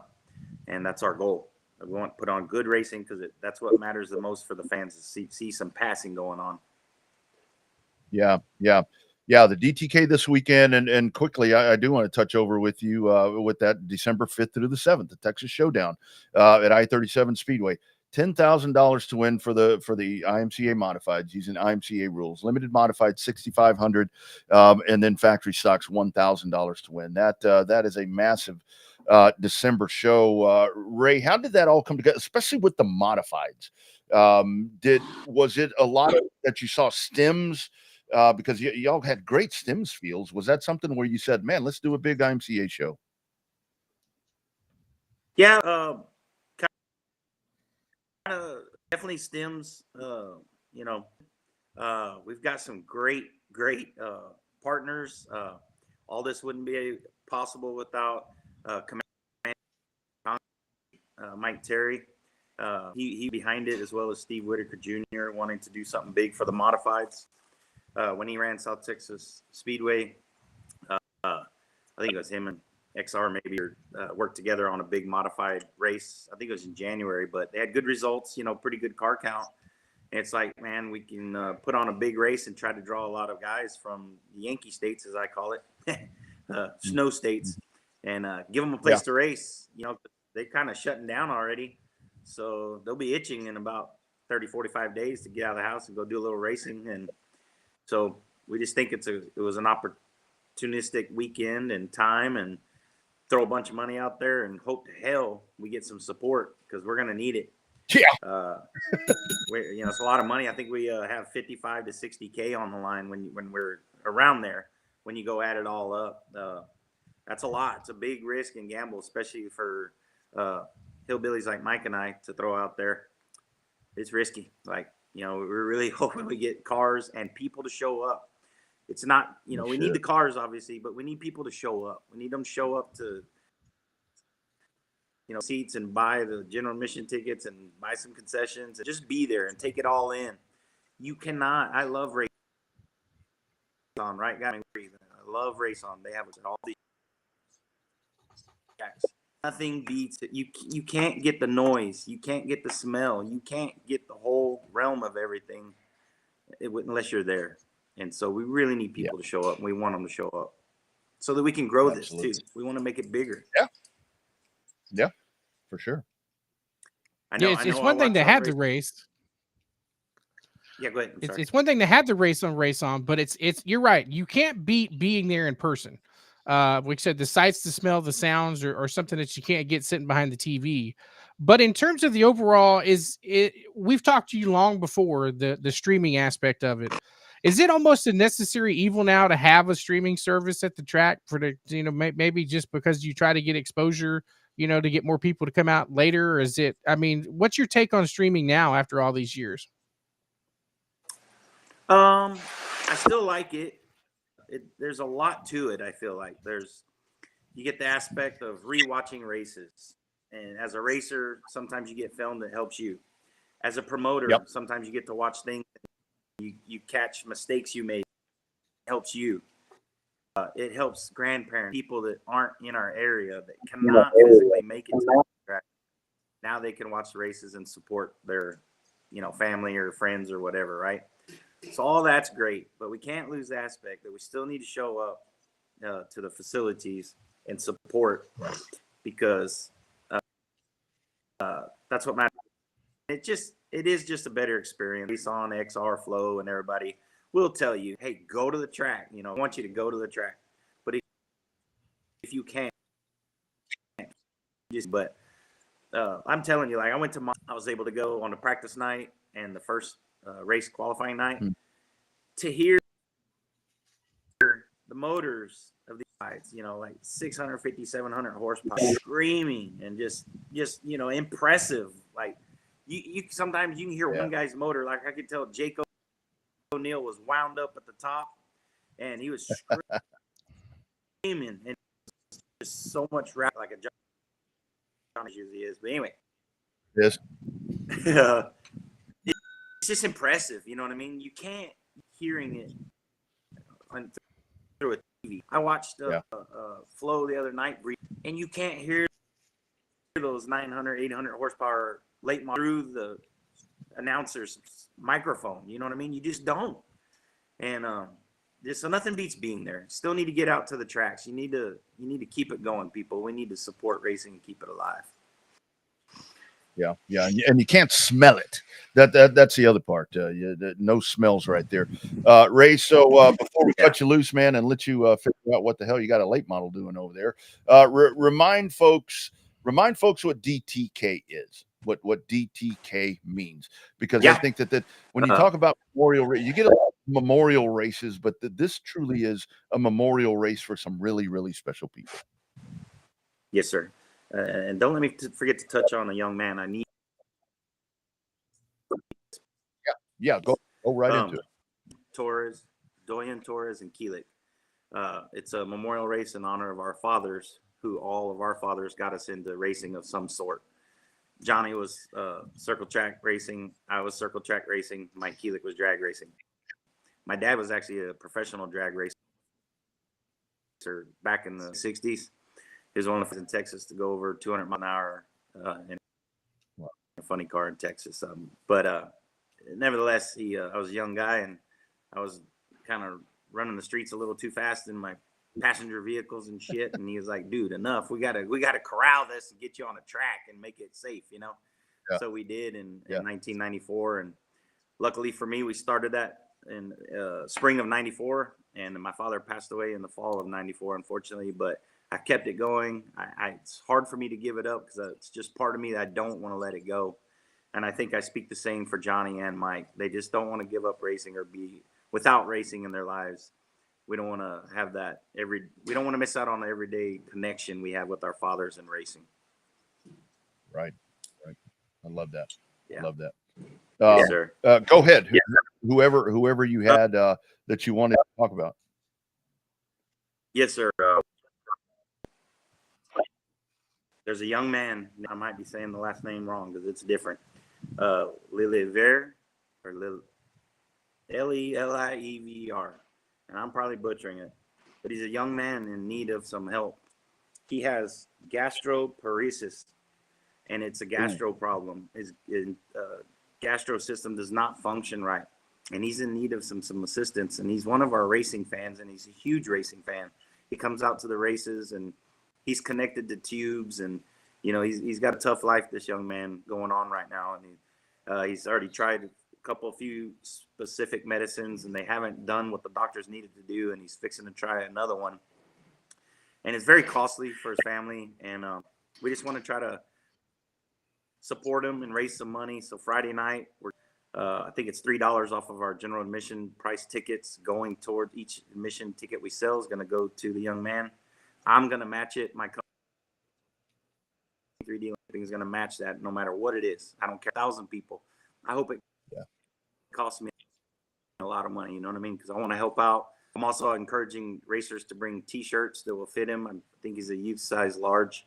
Ryan's going to donate one of his ODS stems bags that he got this season, fill it full of racing T-shirts from drivers, and give it to the young man. Just want to do our part to help him, pray for him, and hope the best. Absolutely. Yeah. That's the real life right there. Racing is great, but that's when you have that, man, that's really, really tough. Yeah, bro. Man, send it's me when kids are sick. Yeah. Send us whatever information. Yeah, send us whatever information, Ray, so we can kind of push it out on our stuff as well. Yes, you know, let everybody know that. Lastly, competitors and so forth that may want to whatever, myracepass.com, probably the best place for everybody to do that at this point. Yes, sir. On our Facebook page, we got a lot of information. We're still pushing it out, but My Race Pass, you can get pricing and times and all that kind of stuff coming up for this weekend. This weekend's completed.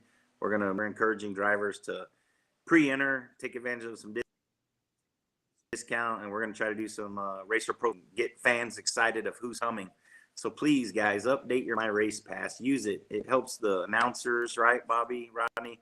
If you got more information on My Race Pass for these drivers, like it will help them and their sponsors. I mean, it's like a no-brainer, man. Get your shit done. It doesn't take. Even a dummy on a computer like me actually did my own, and it was easy. Yeah. I start reading stuff off sometimes that people put where it's like hometown. I don't fucking know Texas. I'm like, come on, man. Oh my god. Just like, I mean, there's spots San Antonio to promote. Guys bitch about not getting sponsors, but they won't even take the time to fill out My Race Pass and promote their sponsors for the announcers to promote it for them. It's like, dude, come on, do your part. Yeah.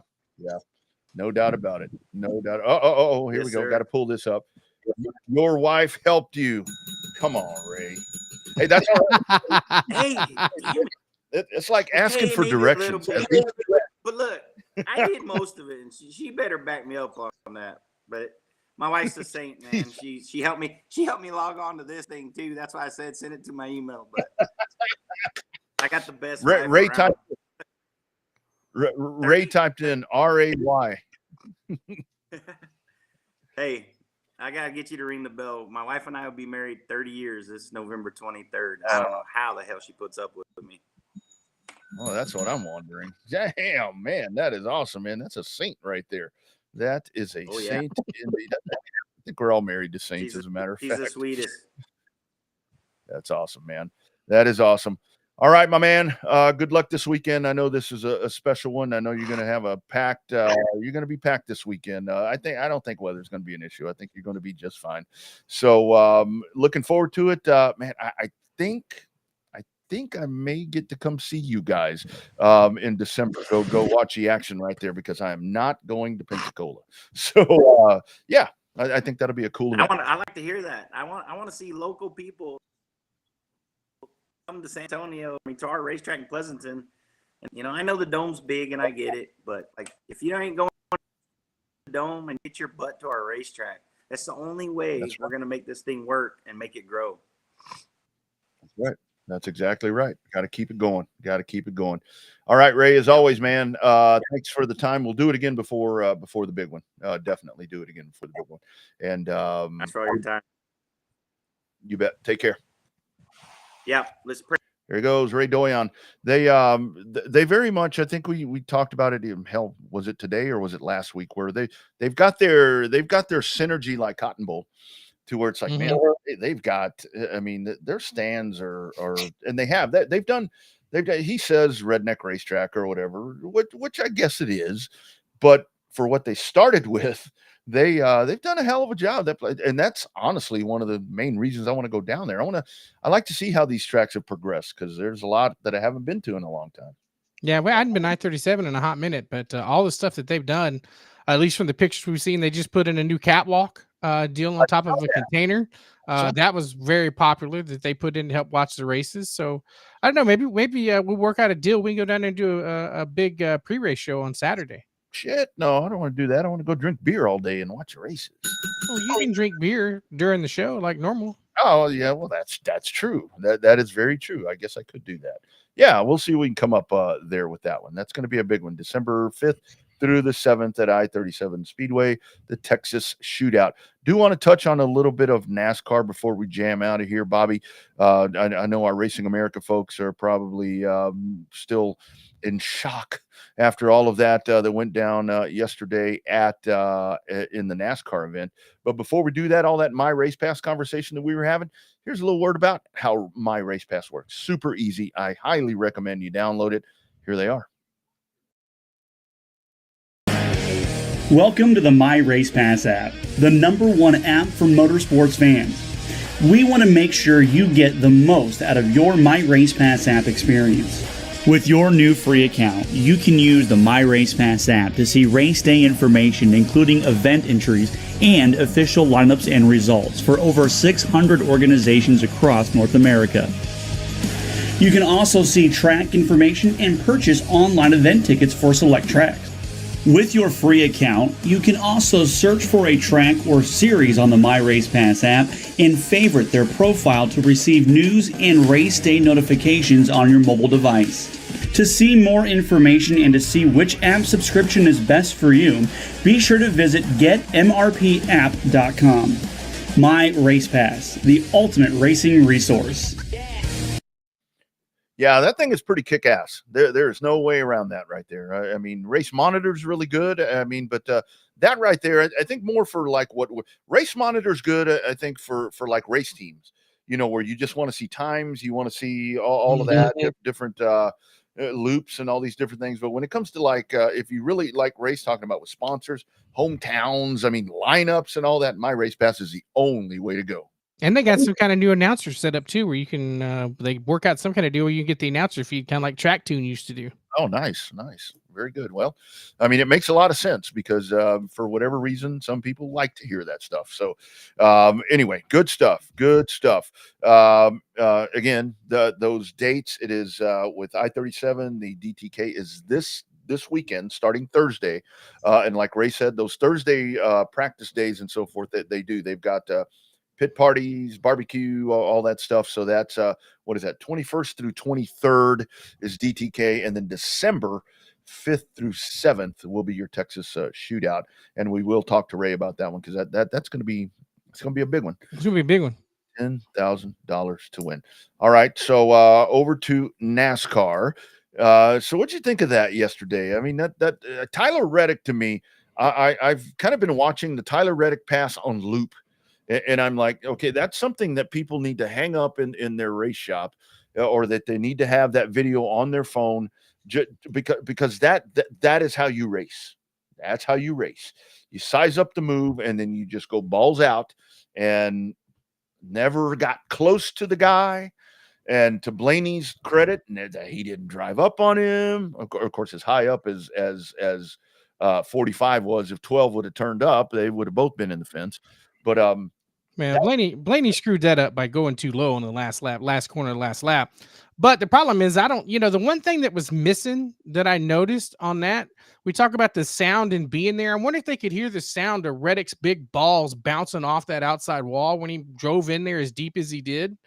Because he was in there super deep and was just, you got Michael Jordan almost speechless from winning that race. That's pretty damn, when you have the most noticeable sports figure in the entire planet speechless because you just won a race for him and made a championship run for him. That's pretty damn impressive.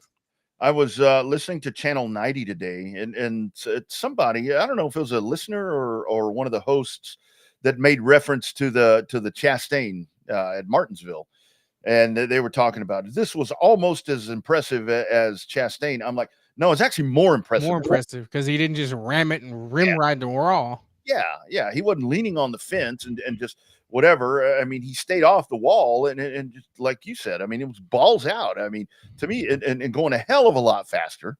I think that was a really cool. And the other part of this is, and obviously they're not going to say anything, but with all the other stuff that's going on for the 45 car to lock itself into the final four, I think that's kind of one of those moves where it's like, oh yeah, well, watch this. We're serious. I mean, I know the charter thing is a whole different thing, but still, that's still going to work itself out. It is. Money solves problems. That's that simple. You notice how quiet it's gotten. I mean, you've heard a little bit about it to where NASCAR kind of came back with whatever. They're and like, was it on the Texas Sports Unfiltered show where we were talking about where it's like, well, I saw a headline that said, well, NASCAR's prepared to go with 32 charter teams. I'm like, well, it ain't like there's 50 of them showing up at the track. Yeah. I mean, they're going to get in, even if they're not. Hell, if anything, I know that it hurts them financially if they're not chartered, but still, it's all going to be fine. It's all going to be fine. Working stuff out. Besides, it's one of those things to where like NASCAR did the injunction that said they can't reveal specific numbers publicly about the charters. Yeah. That tells you right there. There's lots and lots of, you don't want the public opinion on how you're sharing, tens of millions, hundreds of millions of dollars every year. I've always thought that was a huge mistake that they were making when it was like, well, it was Denny.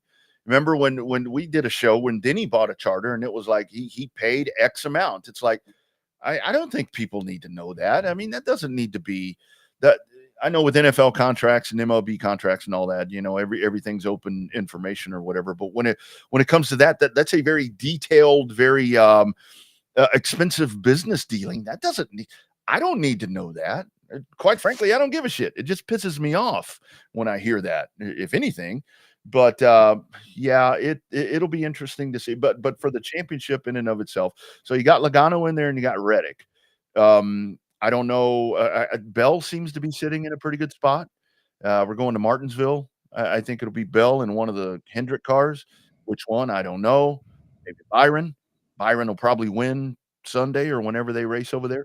So your thoughts? Who's your final four? Well, I think I sent you that one meme I was going to post on your page about Kyle Larson. But I think if he can keep from stepping on it, he's got a chance to do very well at Martinsville, despite Martinsville not being his track.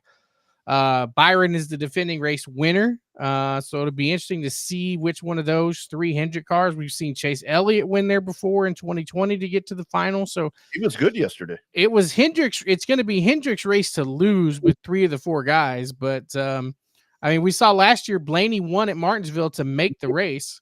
He's going to be driven this weekend more than he has been in a very long time since he got to Phoenix last year. So it's going to be anybody's race to kind of get in. But I mean, the playoffs, everybody bitches about the playoffs, but it does what it needs to do. If it didn't work, you wouldn't see all these other sanctioning bodies going to the playoff format. Right. TV loves it because all the numbers are going up. There's a reason we're having that $1 million in-race tournament coming up in 2025 when they go to TNT and they go to Amazon Prime. You know, that there's a reason why all those big ass money stuff happens, because TV wants more stuff, and they're getting more stuff by doing. Is it gimmicky? Sure. I still say this is the anti-Jimmy Johnson 5-in-a-row championship, because there's no way, if this playoff format was done back when Jimmy Johnson won 5 in a row, there's no way he wins 5 in a row.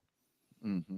2 out of 3, maybe. Maybe 3 out of 5 every other year, maybe. But there's no this is designed where you're not going to get back-to-back championships. No way.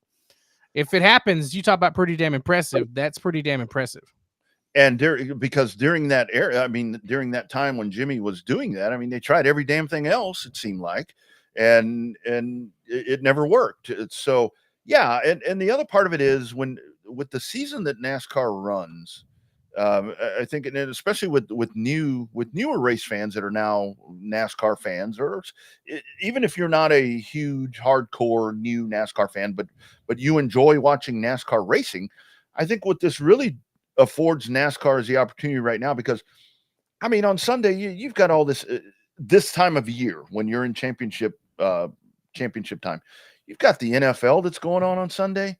I mean, hell, even MLB didn't try to set up the World Series to where they would have had a game yesterday, because they know they're not going to get anybody. And if you think about this, if you still had the old point system, what's the intrigue of even clicking over there for 10 seconds? Because I guess that's what registers, of even going over there to watch a stage. With all that NFL going on, you can watch a shitty NFL game. And I mean, I would have not watched Cleveland play Baltimore at all yesterday until I see on Red Zone that Cleveland's about to beat them. And I found that game and watched it. And that's the power of the NFL. And I think Red Zone. Our Red Zone. And I think what this playoff system does, like yesterday, if you happen to click over there knowing that you're whatever, and you see how this race is ending up when you got Denny. I think when Denny went to the lead at one point there at the end, that's when a lot of eyeballs were like, okay, I'm going to watch, because I don't want that fucker to win. And true. That's what this system does. That's what it does. I mean, it puts eyeballs on TV. It gets harder and harder during the NFL. But if you really think about it, it's almost the lead in to Football Night in America. Mm-hmm. The number one, well, I guess it's number 2 behind Sunday Night Football in terms of ratings for network TV. But I mean, NBC's going all in. It's going to be fun to watch, but I don't know. You just can't compete with the juggernaut that is the NFL. Between, I mean, how many people really would normally give a damn about, the Browns and the Ravens, other than the fact, unless you got some fantasy guys in there, but that's the power of Red Zone. I call that the ADD football channel right there. Yeah. The wife is always like, can you just leave it on one game? I'm like, that channel doesn't have one game. It's right. All of them. It just goes.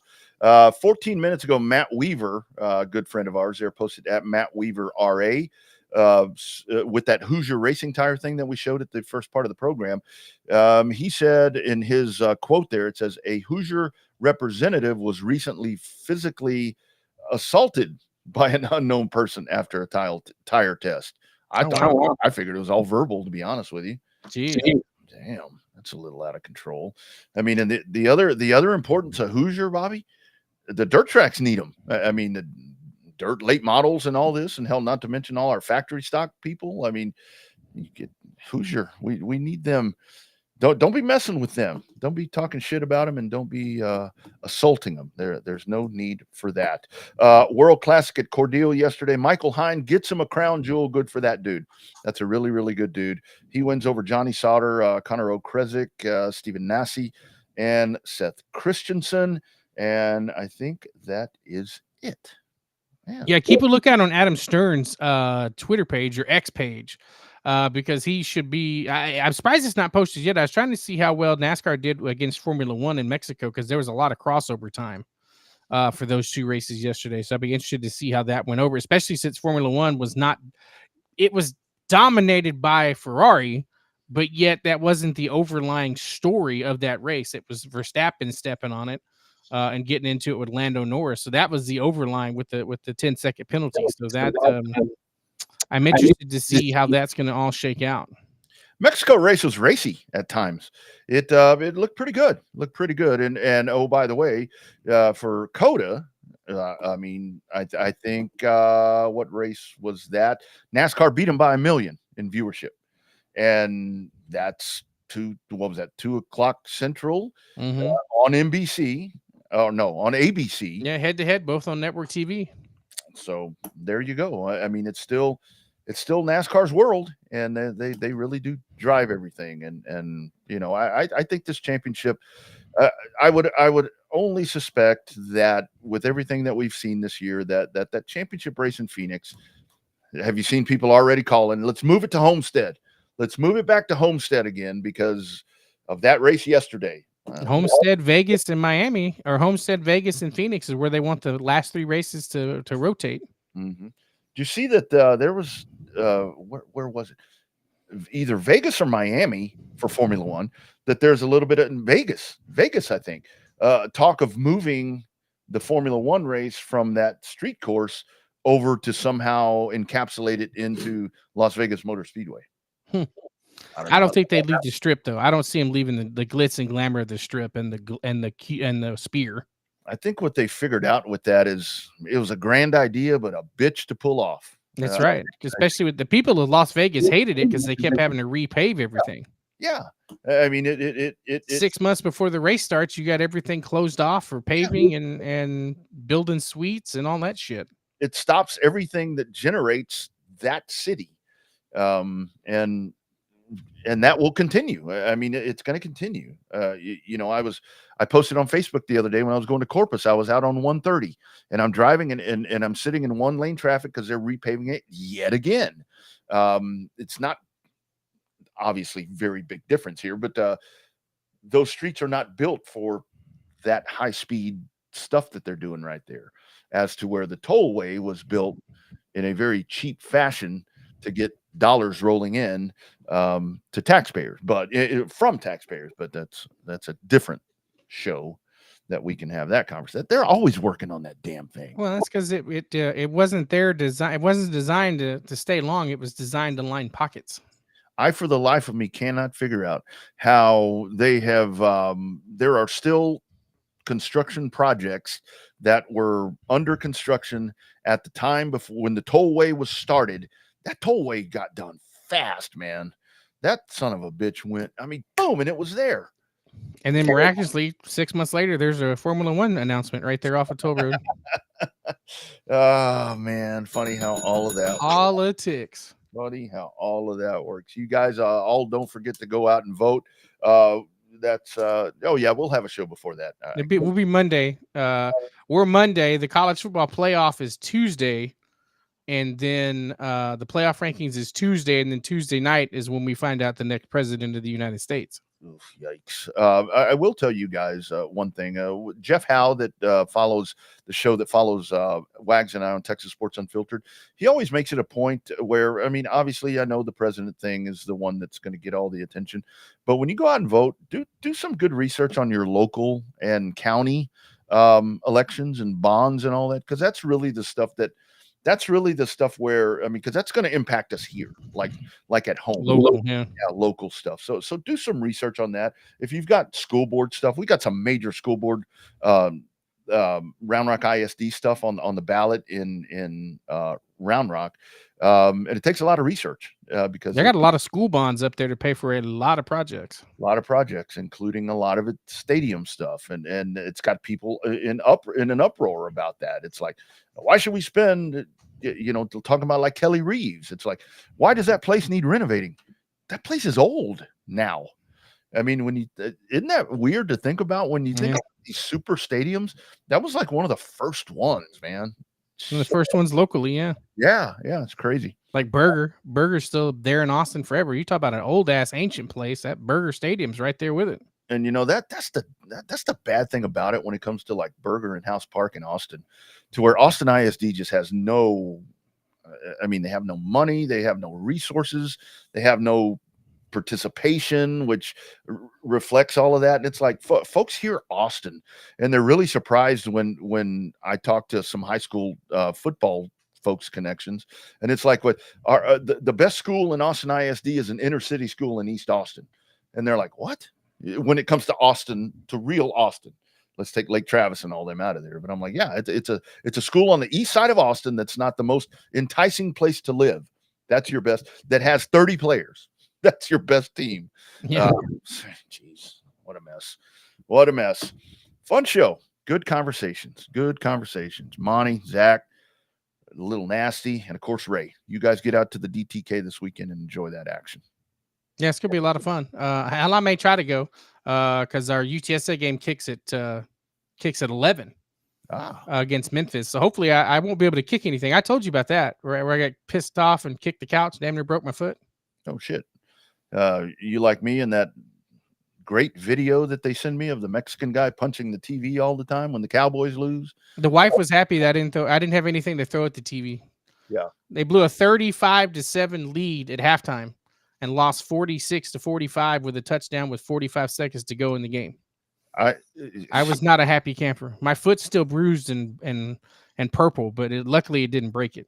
I posted the video last night of that dude hitting his TV after the thing, and I said, this will be me later on. And I get a text from Tom McKay, Audio-Visual Consultations, about like 4 minutes later, and he's like, you do that shit, don't be calling me to replace it. I'm like, I'll find another one. I'll find a computer. I'll find a computer. I need to get Tom to come down here. Need to go get him to take a look around there. Get him to take a look around there. Yeah, I need him to come down here. 78 avconsultations.com. There was something else I was going to say. I'm actually this weekend. I've being that there's not, I don't have any Texas football obligations with a much needed bye week, no racing that I'm finishing up or anything like that. Heading back down to Stephenville. It's Military Appreciation Night for Tarleton. So going to go take in the contest there of the number 8 ranked Tarleton State Texans. And those guys are doing really good. Yeah, they're on. I watched part of their game on ESPN Plus the other day. Yeah, they're doing really good. They got a good program down there. So that'll be my plans. Get back here on Sunday at some point and I guess watch some NASCAR racing and so forth and so on. All right, you all, thank you for being a part of us and hanging with us late. Ooh, man, I didn't realize what time it was. See, still lots of people tuned in. This is going to turn into a 3-hour show at some point. At some point, it's going to have to. I know, right?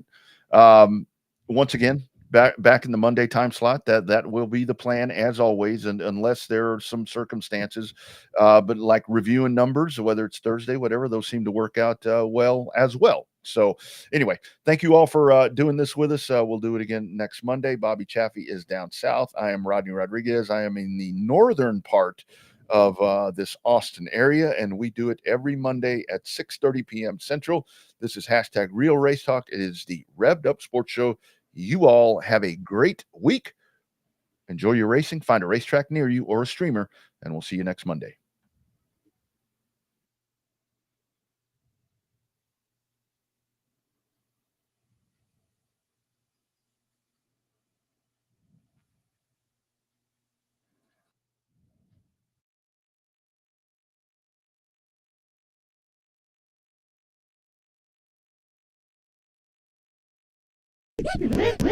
Hi, this is Tom McKay with Audio-Visual Consultations. Today's home electronics can be a bit daunting. My company has spent the last 36 years making sure they are not. For those of you who have not experienced our services yet, we'd like to invite you to give us a try for all your home electronics needs. We carry all the major brands of televisions and stereo equipment at prices you can't find in stores. And we come to you. There's no need to leave your home to find great pricing and incomparable service. No traffic, inexperienced sales geeks, or pushy showroom tactics. We believe in having some fun and dreaming big. You have a dream for your home entertainment? Let us know. We can make it come true. And we are always there to help after the job is done. We cultivate clients for a lifetime by treating everyone like their family. No, not those family members. I'm talking about the ones you actually like. So relax, hug your kids, make love to your wife, and smile. Then, when you have a moment, give us a call at 255-8678. That's 512-255-8678. Or online at avconsultations.com.